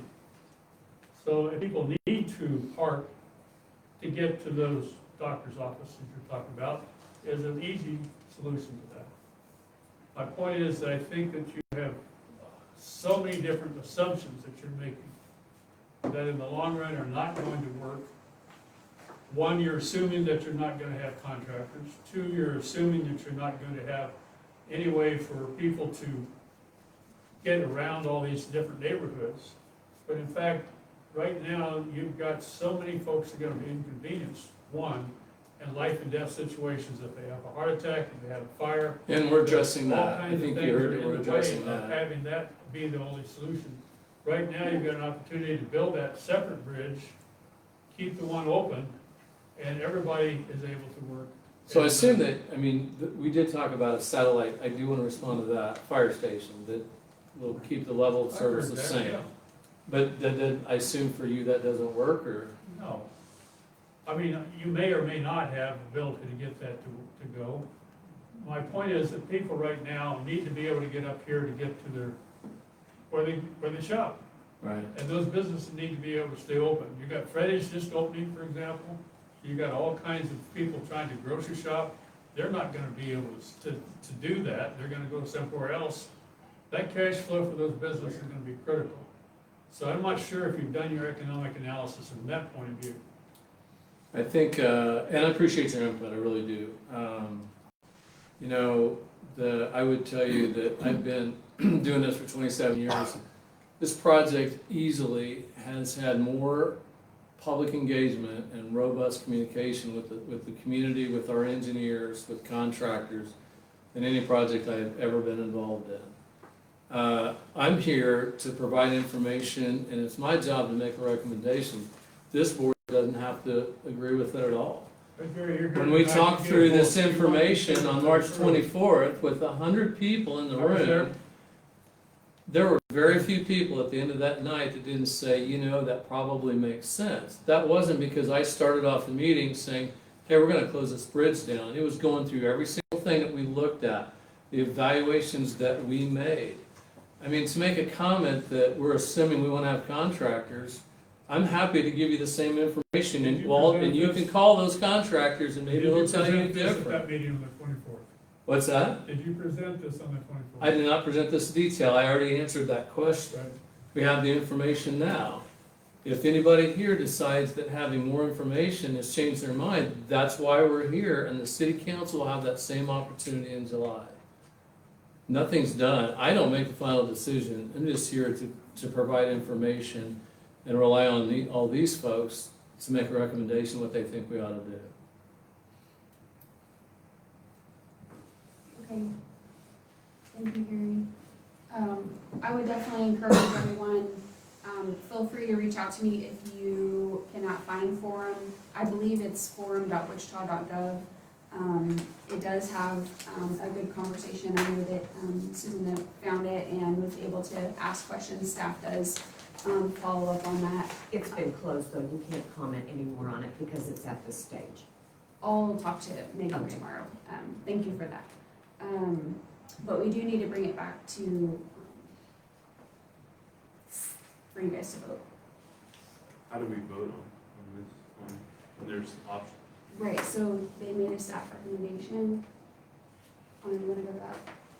Our recommendation, so previously, and I don't want to get caught up in semantics here, we're asking for your recommendation to close the bridge. And what it says on here, because the District Advisory Board previously made that recommendation, we're asking for an affirmation of that previous recommendation. However you want to look at it, our recommendation is to close the bridge with everything in place that we talked about. If the DAP would like to make a recommendation, it would be to recommend staff's recommendation, which is to affirm the original recommendation to close the bridge for construction. I would so move. Sorry, I was late. Should I be sworn in first? She's already, Otherwise, I'll second. Well, I'll second Tom's recommendation to approve or affirm our previous recommendation. All in favor? Aye. Looks like the motion passes 8-0. Thank you. Thanks for all the extra Thank you. information.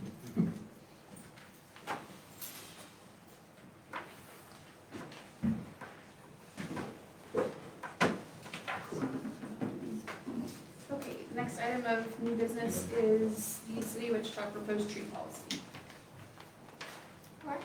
And for the next agenda item, we do have a video that we're gonna show. Towards the end of this video, we are only taking questions and comments. We'll go ahead and write those down and then submit them to the proper department, and we can get your contact information and they can reach out to you.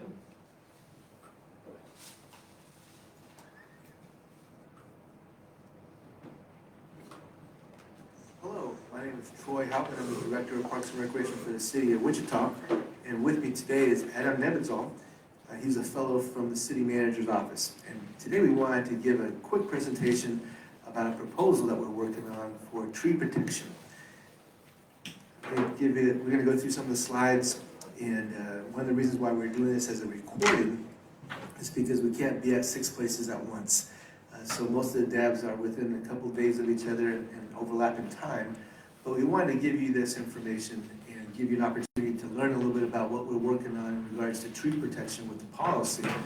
And we also wanted to give you guys opportunities so you can send questions to us. And Adam's going to go over a few of those ways of doing that through a forum that we have. So right now, one of the reasons that we're working on this public policy is because we currently do not have a policy for formal tree protection. And one of the issues that we have is that we don't have a solid notification of letting the public know about some of our tree removals. So we're definitely having a gap there. And one of the things that we've been dealing with over the past few years, actually several years, is that we're actually removing more dead trees than we're able to actually plant brand new trees. And there's a couple reasons for that. There's been situations where we have some disease that's really been attacking certain trees. We've also had situations where we have these trees that are old growth that are finally getting through the end of their life cycle. And so we are actually removing more trees that are dead than we're able to actually put them in. And so that has an impact on our tree canopy. And that tree canopy is something that's really important for the health of the city. I'm not going to get into a lot of the details in regards to why trees are good. I think we all know that. But we are going to really be focusing on ways that we can protect trees and actually plant new trees.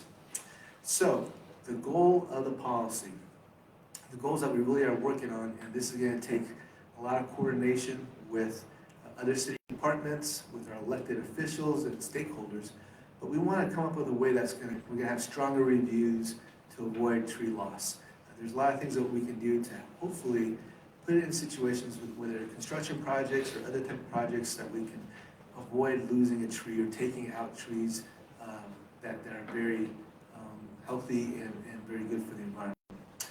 The other part of this is also we want to notify the public in situations where we are removing trees. Sometimes there's situations where we can't avoid removing a tree, whether it's putting in a brand new water line, or there's a situation that, an emergency situation where we have to remove a tree to get to a piece of utilities. So there's going to be situations where we have to remove trees. And when we do that, we want to make sure that the public knows about it. And we're looking at putting a process in place to make that happen. We want to put a mitigation plan or a replacement plan for the loss. For a particular reason, maybe it's a construction project, or maybe we're putting in a new road, maybe there's an opportunity to put in a new water line, and the only way we can put those in there is to actually remove the trees. We want to put a situation in where we're replacing the trees. Now, we don't have to replace them in the exact same spot, and Adam's going to talk a little bit about that as well. So how do we get here? Well, we've been working on this for a long time, for several years actually, but as of late, the past 6 months, we've really gotten a lot of steam and got some support and some backing from the park board. Chris Pompelli from the park board in particular had asked us to do some research and compare what we're doing within the city of Wichita compared to other like cities. And we did that presentation to the park board. Along with that, we started really working on this policy, and we wanted to take this policy to the NAPC Advanced Plans Committee. We've also taken it several times to the Board of Park Commissioners. And we're also working with some experts in this area. We're talking to Downtown Development, talking to Schellenberger Development Company, K-State, WSU, obviously our engineering department, because they're going to be very involved with this. It's really going to have an impact on them. MAPD as well. So this doesn't just fall on the shoulders of forestry, which is within the Parks and Recreation Department, but there's a lot of other folks that are involved with this as well. So we're going to be planning on returning back to the advanced plans, returning back to the park board. We're going to be doing some more question and answers live in the future, as well as working with council. Today, we did a presentation to council. Actually, today is Tuesday. So you're probably going to be seeing this at a later date. But we did have a great meeting with council in the workshop. They asked a lot of questions as we presented a lot of the information that we've been working on. So this is going to be ever evolving, but it's really important that the public knows that we really are interested in taking care of our trees, as well as we are putting plans together to make that happen. So Adam is going to go a little bit more into the nuts and bolts and the details about this, and I'll come at the end to kind of wrap some things up. Thanks, Troy. So yes, for the record, my name is Adam Nevenzahl. I am a management fellow in the city manager's office and have been assisting and working on the development of this policy. So first thing that I think we needed to cover was the application of the policy that we're proposing. So this policy will affect and apply to city development only on city property and city rights of ways. So as we look towards the typical engineering development process, we wanted to outline where the key areas of the tree survey and tree protection plan, which I'll get to in a little bit more detail in the next few slides, but just where does that fill in? So when a development design begins at around the 10% conceptual design, staff typically goes to the district advisory boards and city council for approval. Once that project concept is approved, then they begin laying out more details on what the plans and what the engineering is going to look like for the project. At around 10 to 50% plans, we will have this tree surveyed and the detailed work will be filled in and layered into the project. And then at around 50 to 80% of that plan, at that point, a tree canopy plan will be installed or planned. At that point, engineering and other project managers will go back to the public engagement and go to the district advisory boards. They will go to the city council, as well as form and any other relevant boards and commissions with the consultant if we hired on a consultant to work on the project. Following that, then the construction should begin. An informal public engagement process will happen throughout the construction process as needed. So as I mentioned, around the 10 to 50% plan range, a tree survey will be maintained, where either a member of the city arborist or a landscape architect will go out and take a survey of what the current trees are in the project work area. Some of what you will see on that is the common and botanical name of each tree, the trees that are proposed to be remaining, or what is going to be removed. What is the condition of each tree that is remaining or being removed? Any off-site trees that may have roots that go into the construction zone, because if you attack specific roots on a tree that's outside protection zone, it could actually kill the tree over time. So we want to make sure that trees that may not even be in the protection area or in the construction area are protected at the same time. Other things like the location and dimension of the proposed perimeter landscape. So where exactly are those trees going to be planted? What is the perimeter of that? What is the net buildable area? We'll go into that a little bit more in the policy, but ultimately what a net buildable area is where can trees actually be planted? You can't plant a tree in a road necessarily, so you would subtract that from what the actual buildable area is to where trees can be planted. Next would be critical areas and buffers, other wetlands around the area that need to be preserved. Stormwater tracks, those ditches that you'll see in a later slide that cover stormwater, those would be taken out of those areas, or at least need to be modeled of where those exist, as well as the limits of the construction line. Where is the construction area per se? Total, where is the total area of construction? And then another area of where is the net buildable area. When a tree canopy plan is developed, a lot of the information, if not all the information that is taken, will be put into the tree canopy plan. So ultimately, it will include a statement describing what trees will remain, as well as specific actions how trees will be identified, marked, and protected before the start and during the development of a project. The tree protection plan shall be drawn to scale using the input into this tree canopy plan, as well as include the exact location and condition, drawn accurately, as well as the exact location, common name, botanical name, and caliber of each tree to be planted, as well as what is staying on the project site. It will also include the site minimum density tree calculation, which I'll get into in a few slides from now, as well as the same site replacement tree calculation with an explanation as to how those numbers are achieved or where they're going to be located.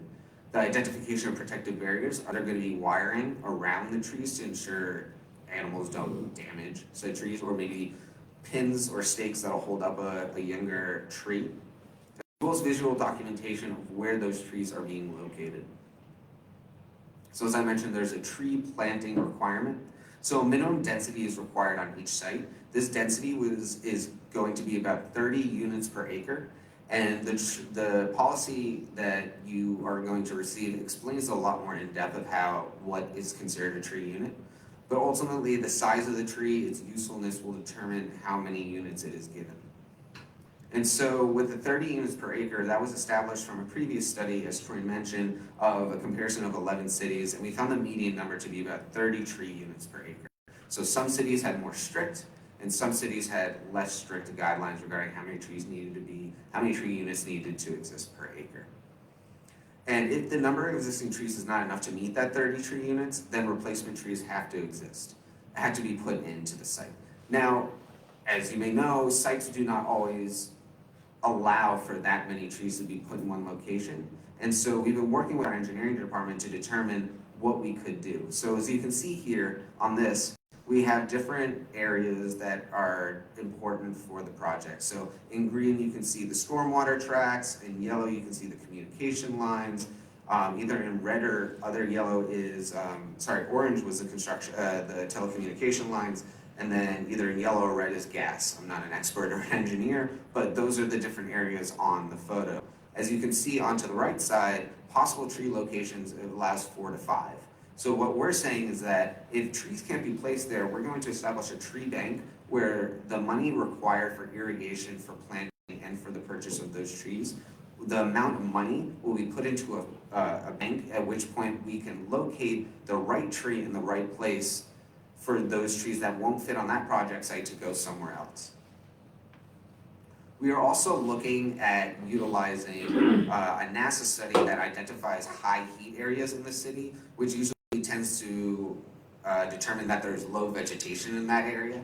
And so we can utilize that resource to be able to choose where those trees that maybe on this project site will not be able to be planted. We can choose the right location based on high heat areas to be able to place those to reduce urban heat islands, as well as to prepare for climate resiliency. Now, we also, in this policy, are proposing a change to the current penalties that damage to trees are currently prioritized at. So penalties will be assessed for the city jurisdiction of the city of Wichita trees specifically, and calculations will be based on the quality of the base value of the tree, the cross-sectional area, the species classification, the condition rating, and the location rating, with a minimum value being set at a fine standard of $200. So meaning that if there is a tree is not in a great location, or it is smaller, or the condition isn't very good, it still will require at least a minimum of $200. Prior to that, the policy was that any damage to any tree will have a fine of up to $200 and up to 30 days imprisonment, we're removing the imprisonment, but we're increasing the fine regulation for the possible damage or destruction of trees. Now, a permit for specified alteration of trees issued by the city arborist will mitigate these penalties. So if you reach out and go through the proper channels, there will be no fines. If a tree is damaged and does not require removal, an assessment of a fine not more than $200 as per current statute will be assessed. In the previous slide here, we're talking about if a tree is damaged to the point where it has either been removed or it needs to be removed due to the damage. As we look towards maintenance, planting, and removal best practices, we're looking to help promote those best practices and be accountable for what the city does, as well as emphasize the best practices so local homeowners can know what best practices to go into doing tree work on their own yard. So the state, we will state the city process in terms of maintenance, planting, and removal. So if a member of the public is walking by and they're seeing a contractor or a member of the own city staff who are not pursuing the correct standard processes for planting, maintenance, and removal, then we can be held accountable. We should be held accountable for our own processes. We also want to promote that if a homeowner hires a arborist to come to their property to do tree work, or if a homeowner decides that they want to do the tree work themselves, that we at least promote what's the best practices so members of the public can be safe and businesses can be doing what is best for the property owner and make sure that a tree doesn't fall on someone's house. What we're trying to emphasize here, though, is that it's not a mandate of maintenance, planning, or removal. It is just a promotion of these best practices and accountability for the city of Wichita in this transparency process. Finally, we also want to establish a heritage tree program where the city as well as the public may apply for city trees on city property to be designated as heritage trees. To receive this status, it must exceed a size and what is commonly found in the area for the species and diameter, canopy spread, etc. So if a tree is much larger or older and has a larger canopy than what is normal, it can receive this status. And then once the tree is listed as a heritage tree, it requires an administrative variance from the Director of Park and Recreation prior to removal. The council expressed interest of also having a council member be a part of that decision-making process in the variance. Applications will be sent to the Park and Recreation Director, who will review and bring acceptable applications to the Park Board of Commissioners. The board will have the discretion to determine if a specified tree can be deemed a heritage tree, and each heritage tree will be added to the city website for public access to the list of the tree's location in case they want to see what type of tree it is, maybe there's a story behind that tree, or to go visit that tree in where it is located. So that kind of concludes the presentation that we have here. I'll let Troy wrap up, but what we're hoping to get from you all is what questions you have still about the policy. Unfortunately, we may not be there to answer those questions, but we want those questions so we make sure that we have answers for them and maybe we can hand them back at another period of time, as well as what concerns or what questions or feedback do you still have, and are we moving in the right direction? So I'll hand it back now to Troy to wrap up the presentation. Thanks, Ed. I mean, you've done great work on this, so really appreciate it. We've really had some situations as of late where it really brought out that the city has not done a very good job of meeting those three goals that I mentioned at the very beginning. I think I'm going to go to those real quick. Yes, so these policy goals right here is what we really want to focus on. And I think it's really important for transparency that we let people know that we really value these trees, but there's an important part that we really need to let people know that we're trying to put some policies in place to really protect them. As Adam mentioned, this is really going to be focused on city property, and the city of Wichita, this would be a city of Wichita policy within our own operations. But I'm hoping that we will build a foundation and we'll be leaders to lead by example so that the other cities within the county and the county itself, the county of Sedgwick, as they do programs and projects and other items that actually impact trees, that they would adopt a lot of these philosophies as well. It would be great if some of these other cities, like the city of Derby, or some of the other ones would adopt some of these policies as well for tree protection. So tree protection is important to take care of the trees that are currently in the ground that are living, but as I mentioned at the very beginning, we're actually removing a lot of the dead trees that have died over the years because of disease or because they're gone through the life cycle. So the second part of this is actually putting more trees in the ground. And there's a lot of ways we can do that. It's using bare root trees, using seedlings, not just larger trees and planting those in, but the other ways that raise out to the community and they can start planting them in their private property. So when we're talking about the canopy across all of Wichita, the canopy that the city of Wichita maintains or operates is about 10, maybe 12% of the total canopy across the whole city. There's a lot of property that the city maintains, but there's even more that's private property, and there's even more that's owned by businesses and could be future residents with developers as well. So we really want to encourage people to plant trees, find the best practices that Adam was talking about. And we have a lot of information, and there's a lot of other places to get information about best practices of planting trees. And plant some trees in your own property. Encourage your landlord to plant some trees. Encourage some businesses that are nearby to plant trees, because there's a lot of open space that we can do that. And it will make a huge difference in how the environment of Wichita can operate. So to wrap everything up, appreciate you guys listening to this. If you have any questions, feel free to let us know. The forum, you can find that on our webpage, and it's a great place to interact and put information there, ask questions. By all means, you can take this to your council members as well, and you can look up my name, Troy Houtman, or Adam Nebenzahl, and send us an email as well. So hope this concludes the presentation, but hopefully it gets your mind thinking about ways that we can protect trees in the future here in Wichita. Thank you very much. That's great. Okay, like Anna said, we're gonna take any questions that you might have or comments back to the park board if you get to get some responses. Does anybody have any questions, comments? Got three? I was a little confused until the very end about, because it bounced around a little bit. So my assumption is that the proposed process or procedures are going to be directly applicable to trees that are on public property. They are suggested for consideration for private. That's why I kind of concluded. So I took that off the list.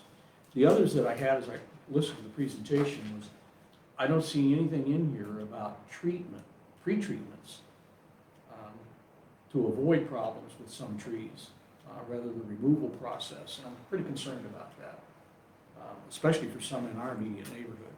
So I'd like somebody to contact me about that and discuss it. The other, right at the beginning, I don't recall the numbers, but there's a significant net loss that we've experienced over the years. And it's not clear to me, unless it's part of the future budget, how the city's going to get back to some point of equilibrium from what we've been losing because of maturity or disease. And then the third one, I'm sorry, I don't think a $200 fine is enough. Right. It needs to hurt. Does it happen often? I don't know. I don't. Once is enough. Yeah, certainty of apprehension, that's the biggest deterrent. Right. So people Yes. feel like. My name's Tom Engler. I'm the representative for this dad. Maggie appointed me to the Park Commission. So I've heard this a few times already.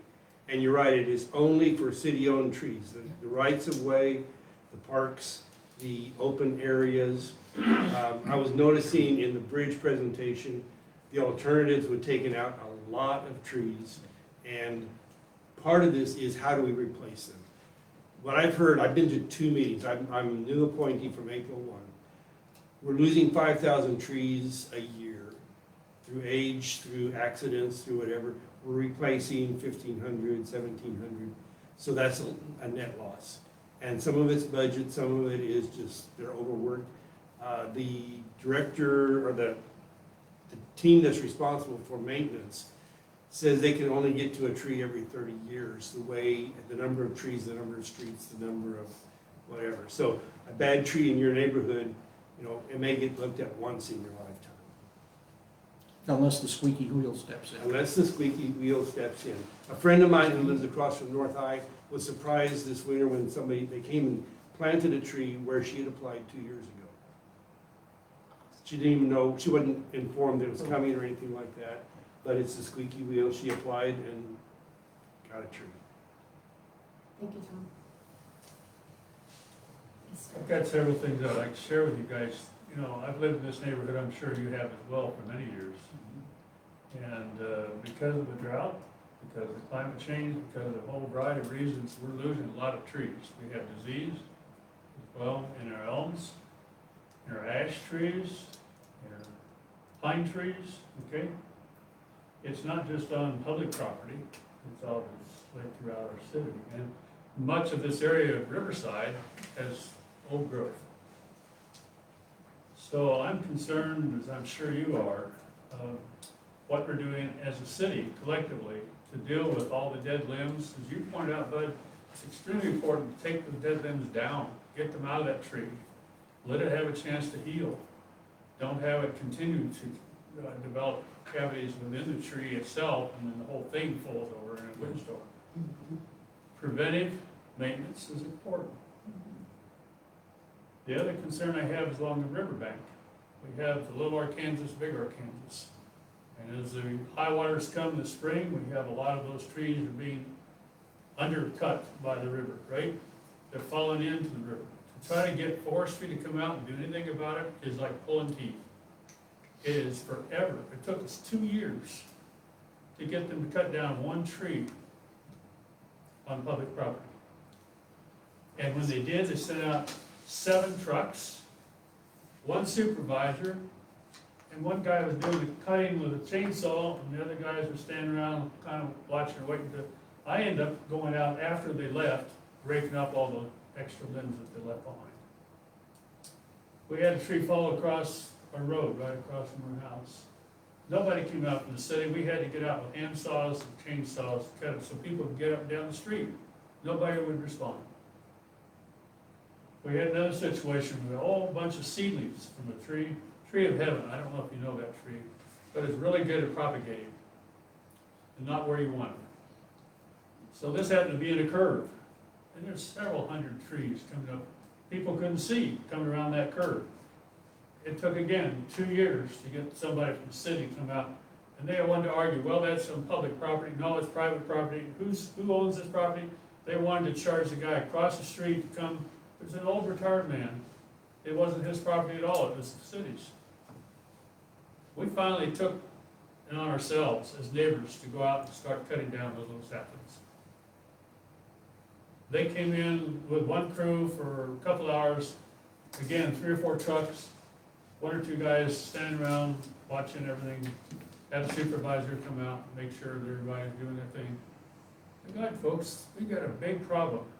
We're paying employees that don't do their work. And when, for example, you recall from 21st to 29th Street on Avenue, that section of road, $6 million, took out major canopy, right? All those big elms along Avenue were cut down. What do we replace it with? Little twigs. You see those little things? They're right up next to the curb, right? They're not gonna grow tall. They're little flowering bushes, right? They're more like a bush rather than a tree. And many of those are dying. Please, you folks have a major role. This DAP board, I've served on many boards, school boards, state board of education, different businesses. I know how important your role is. It's extremely important to ask questions, to get some answers from people. But somehow these policies, these kinds of recommendations have to be based on folks coming through and actually doing something. They can't just come up with a policy, we're gonna fine you if you cut a tree or a limb. There's so much debris. What are we gonna do with the tons? I'm talking about hundreds of tons of limbs that are coming down in the next 2 or 3 years. From trees either falling or limbs coming down into our streets or into our yards. Where do we take those?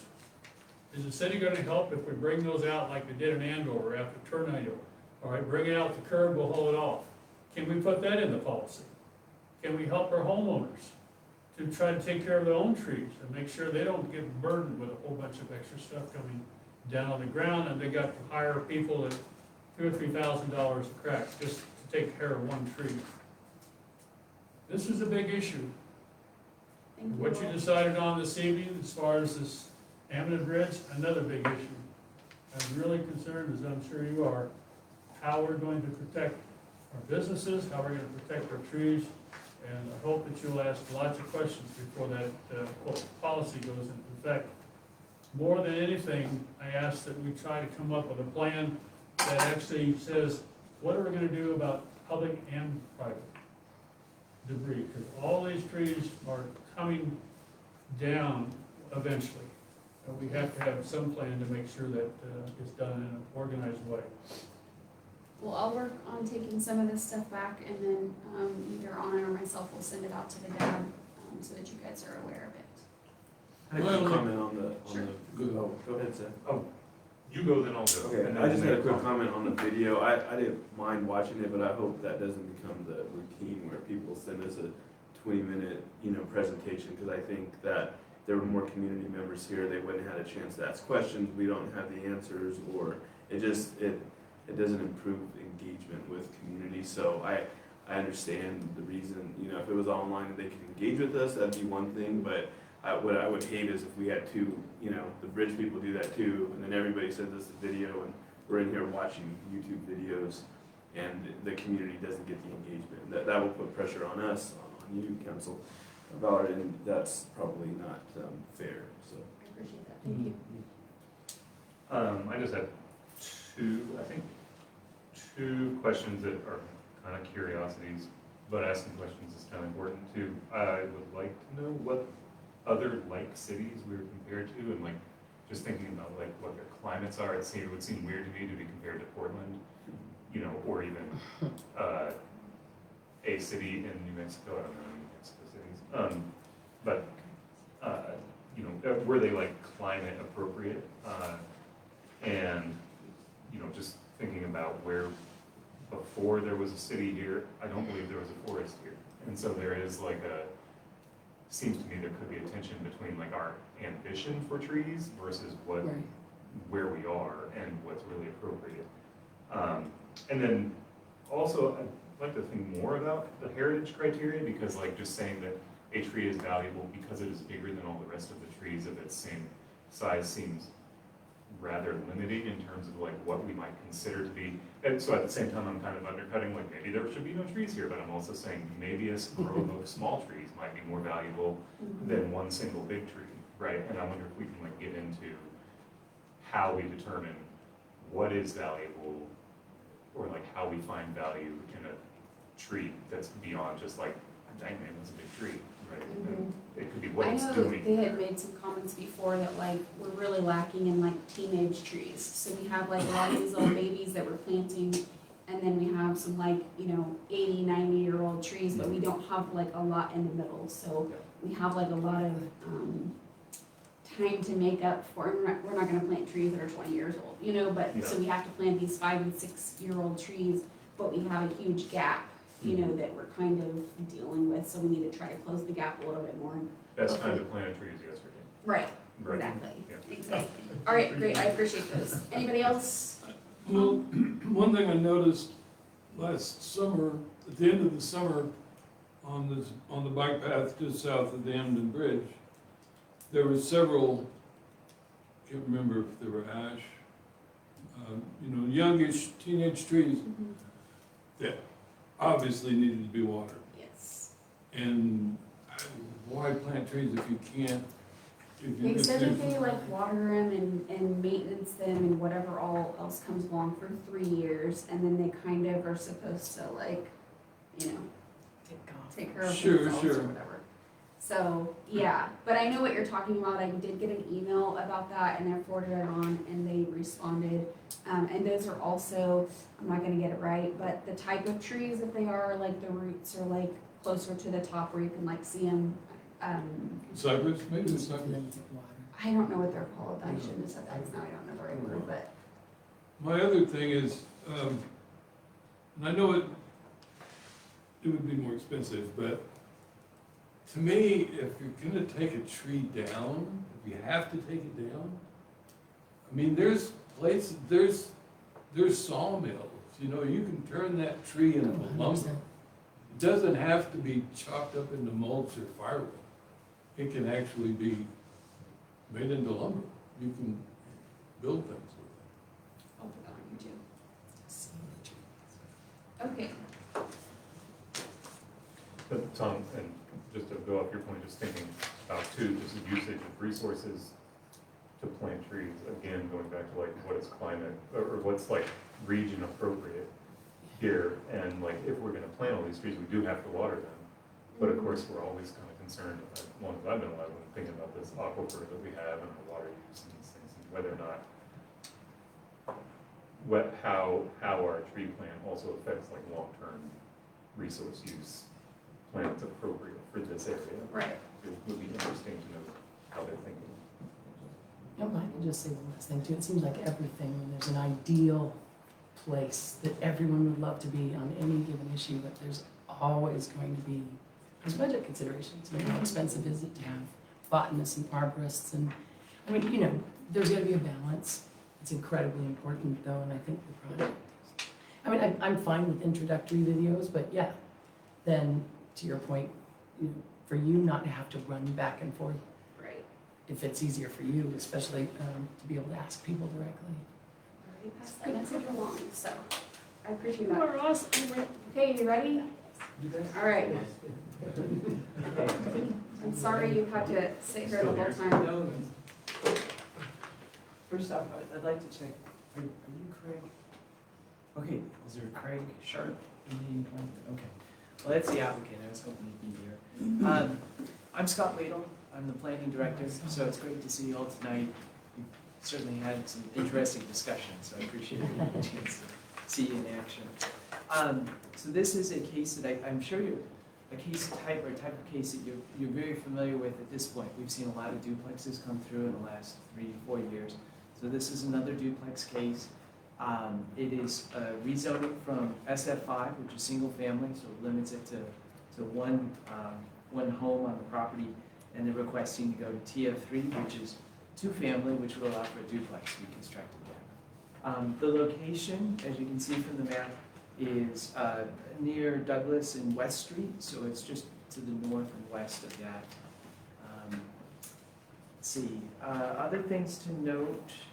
I guess let's go through the pictures if we can. Anna, if you can do that, that's awesome.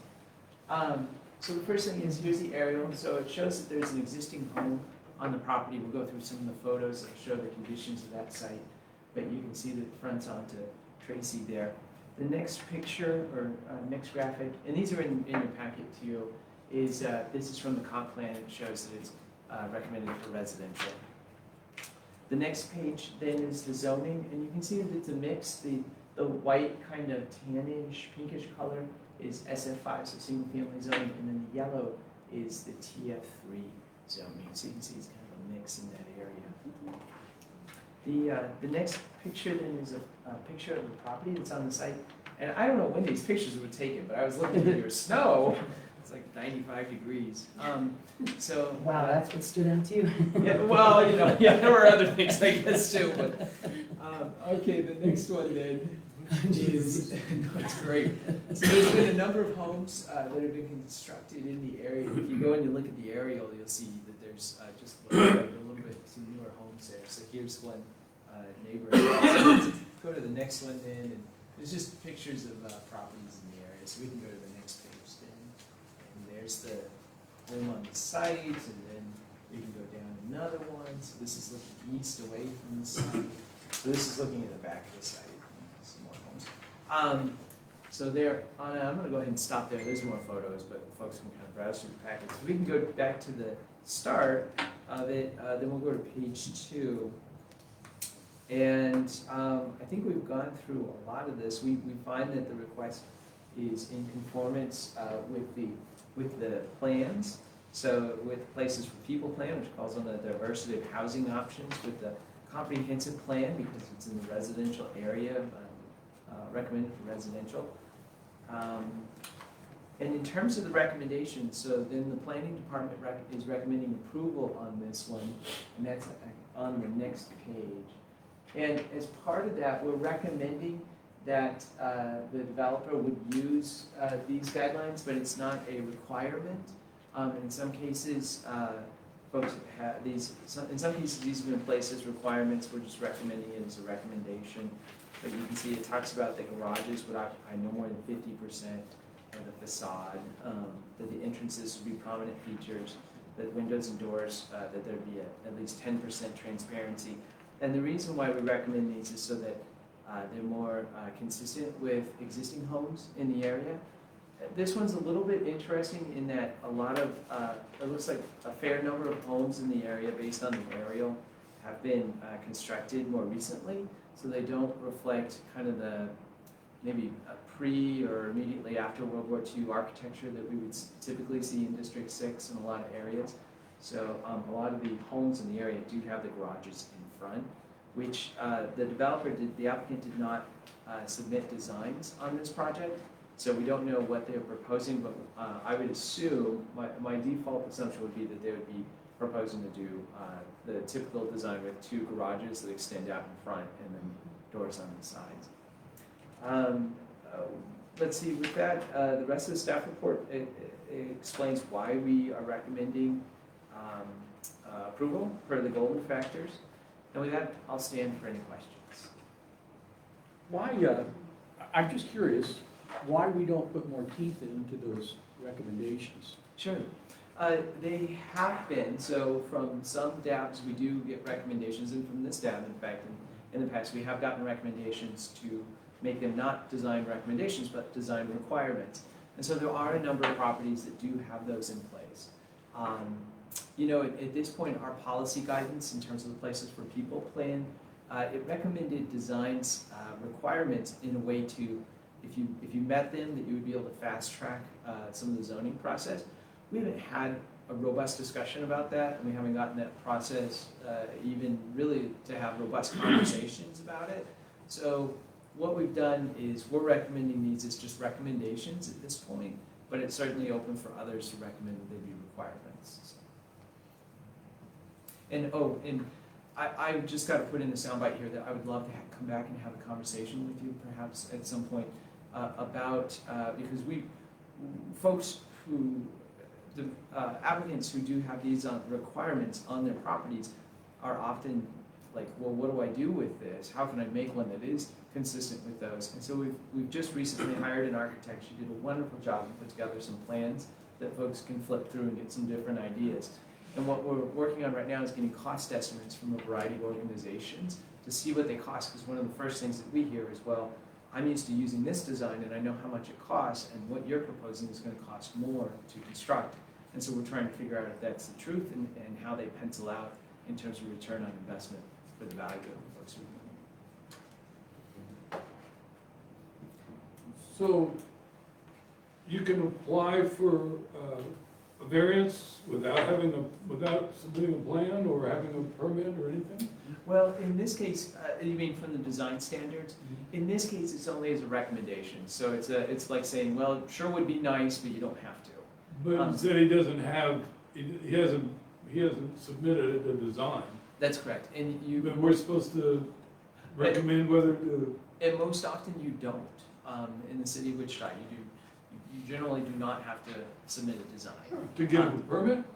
That's for residential, in large part. I don't want to speak for MABCD because I'm not that well versed, but I know the standards are much less. But for zoning, I can certainly tell you, no, you do not need to submit your plans for residential. Does something like that require like neighborhood covenants or?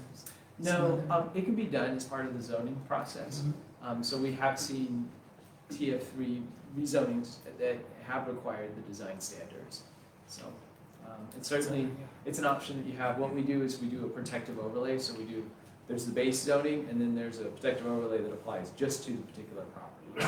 Now, we've also seen these applied at neighborhood levels, and Delano is an example of that. So you see Delano cases, and you say they have to be consistent with it. Well, that's because they have a protective overlay for the whole neighborhood. But again, I can speak much more in depth. I'd love to come back and chat with you about the design guidelines that we've got. I've never seen, you showed the photograph of the house, I've never seen a house with electrical service on the front of the house. Well, it's an old house. Odd. It's just. It's shocking. What can I say? Scott, does Mr. Sharp own this property right now and he wants to rebuild? My assumption is yes. I can look it up on GIS, but it'd take a few minutes. My assumption is yes. In order to be the applicant, you either have to own the property or have it under contract, or have the property owner be a co-applicant with you. I guess I'm thinking along maybe build one, but I had the same question about recommending versus requiring, and just thinking about like, Yeah, We've done some where we've transitioned it from recommendation to require. mhm. But, you know, again, that's, you know how much authority we have. Yeah, well, then we might as well use it. Yeah. just a quick side question. Is there any kind of limit on how much of a neighborhood has to be owned and occupied versus allowed to rent out, or is that not a thing in Wichita? It's not, there are some HOAs who have started trying to put in covenants in place to say you have That's to what I'm own it wondering. for like 3 or 4 years before you can Yeah. rent it. But not for the city as a whole. Just curious. Sure. Thanks. Bring it back to the board for vote. Anybody? Well, I will, barring anyone else's other opinions about it, I would recommend that we approve it with the recommendations as requirements. I would say. Who was the second? I'm sorry. Right. Thank you. It seems like something. All right, all those in favor? Aye. Put this No. to the bill. Well, So, it duplex looks is- like the motion passes 7-1. It's nice to see it turn into a duplex. Urban clustering is more environmentally friendly. Thank you, Scott. Thank you. Okay, just a couple updates really quick. Thank you so much to anybody that was able to make it out to Open Streets No More. I think it was a great time, very well attended, and can't wait for the next one. If you haven't been able to check out the new shade screens at No More, they are super awesome. I think the ribbon cutting is sometime later this week. Thank you for coming, sir. Yep, thank you.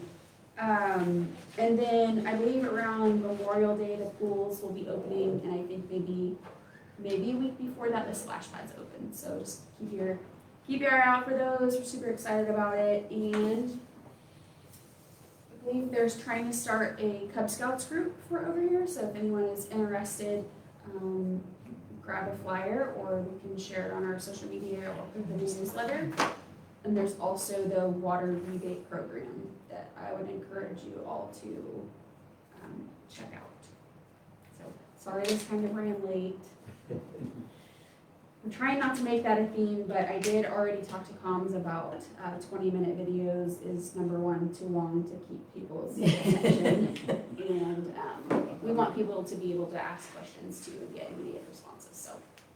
I would say, okay, we can introduce an idea or a subject to think about for the next month. So it doesn't usually go till 9 o'clock? No. Ah. Okay. Thank you guys. We'll go ahead and adjourn the meeting.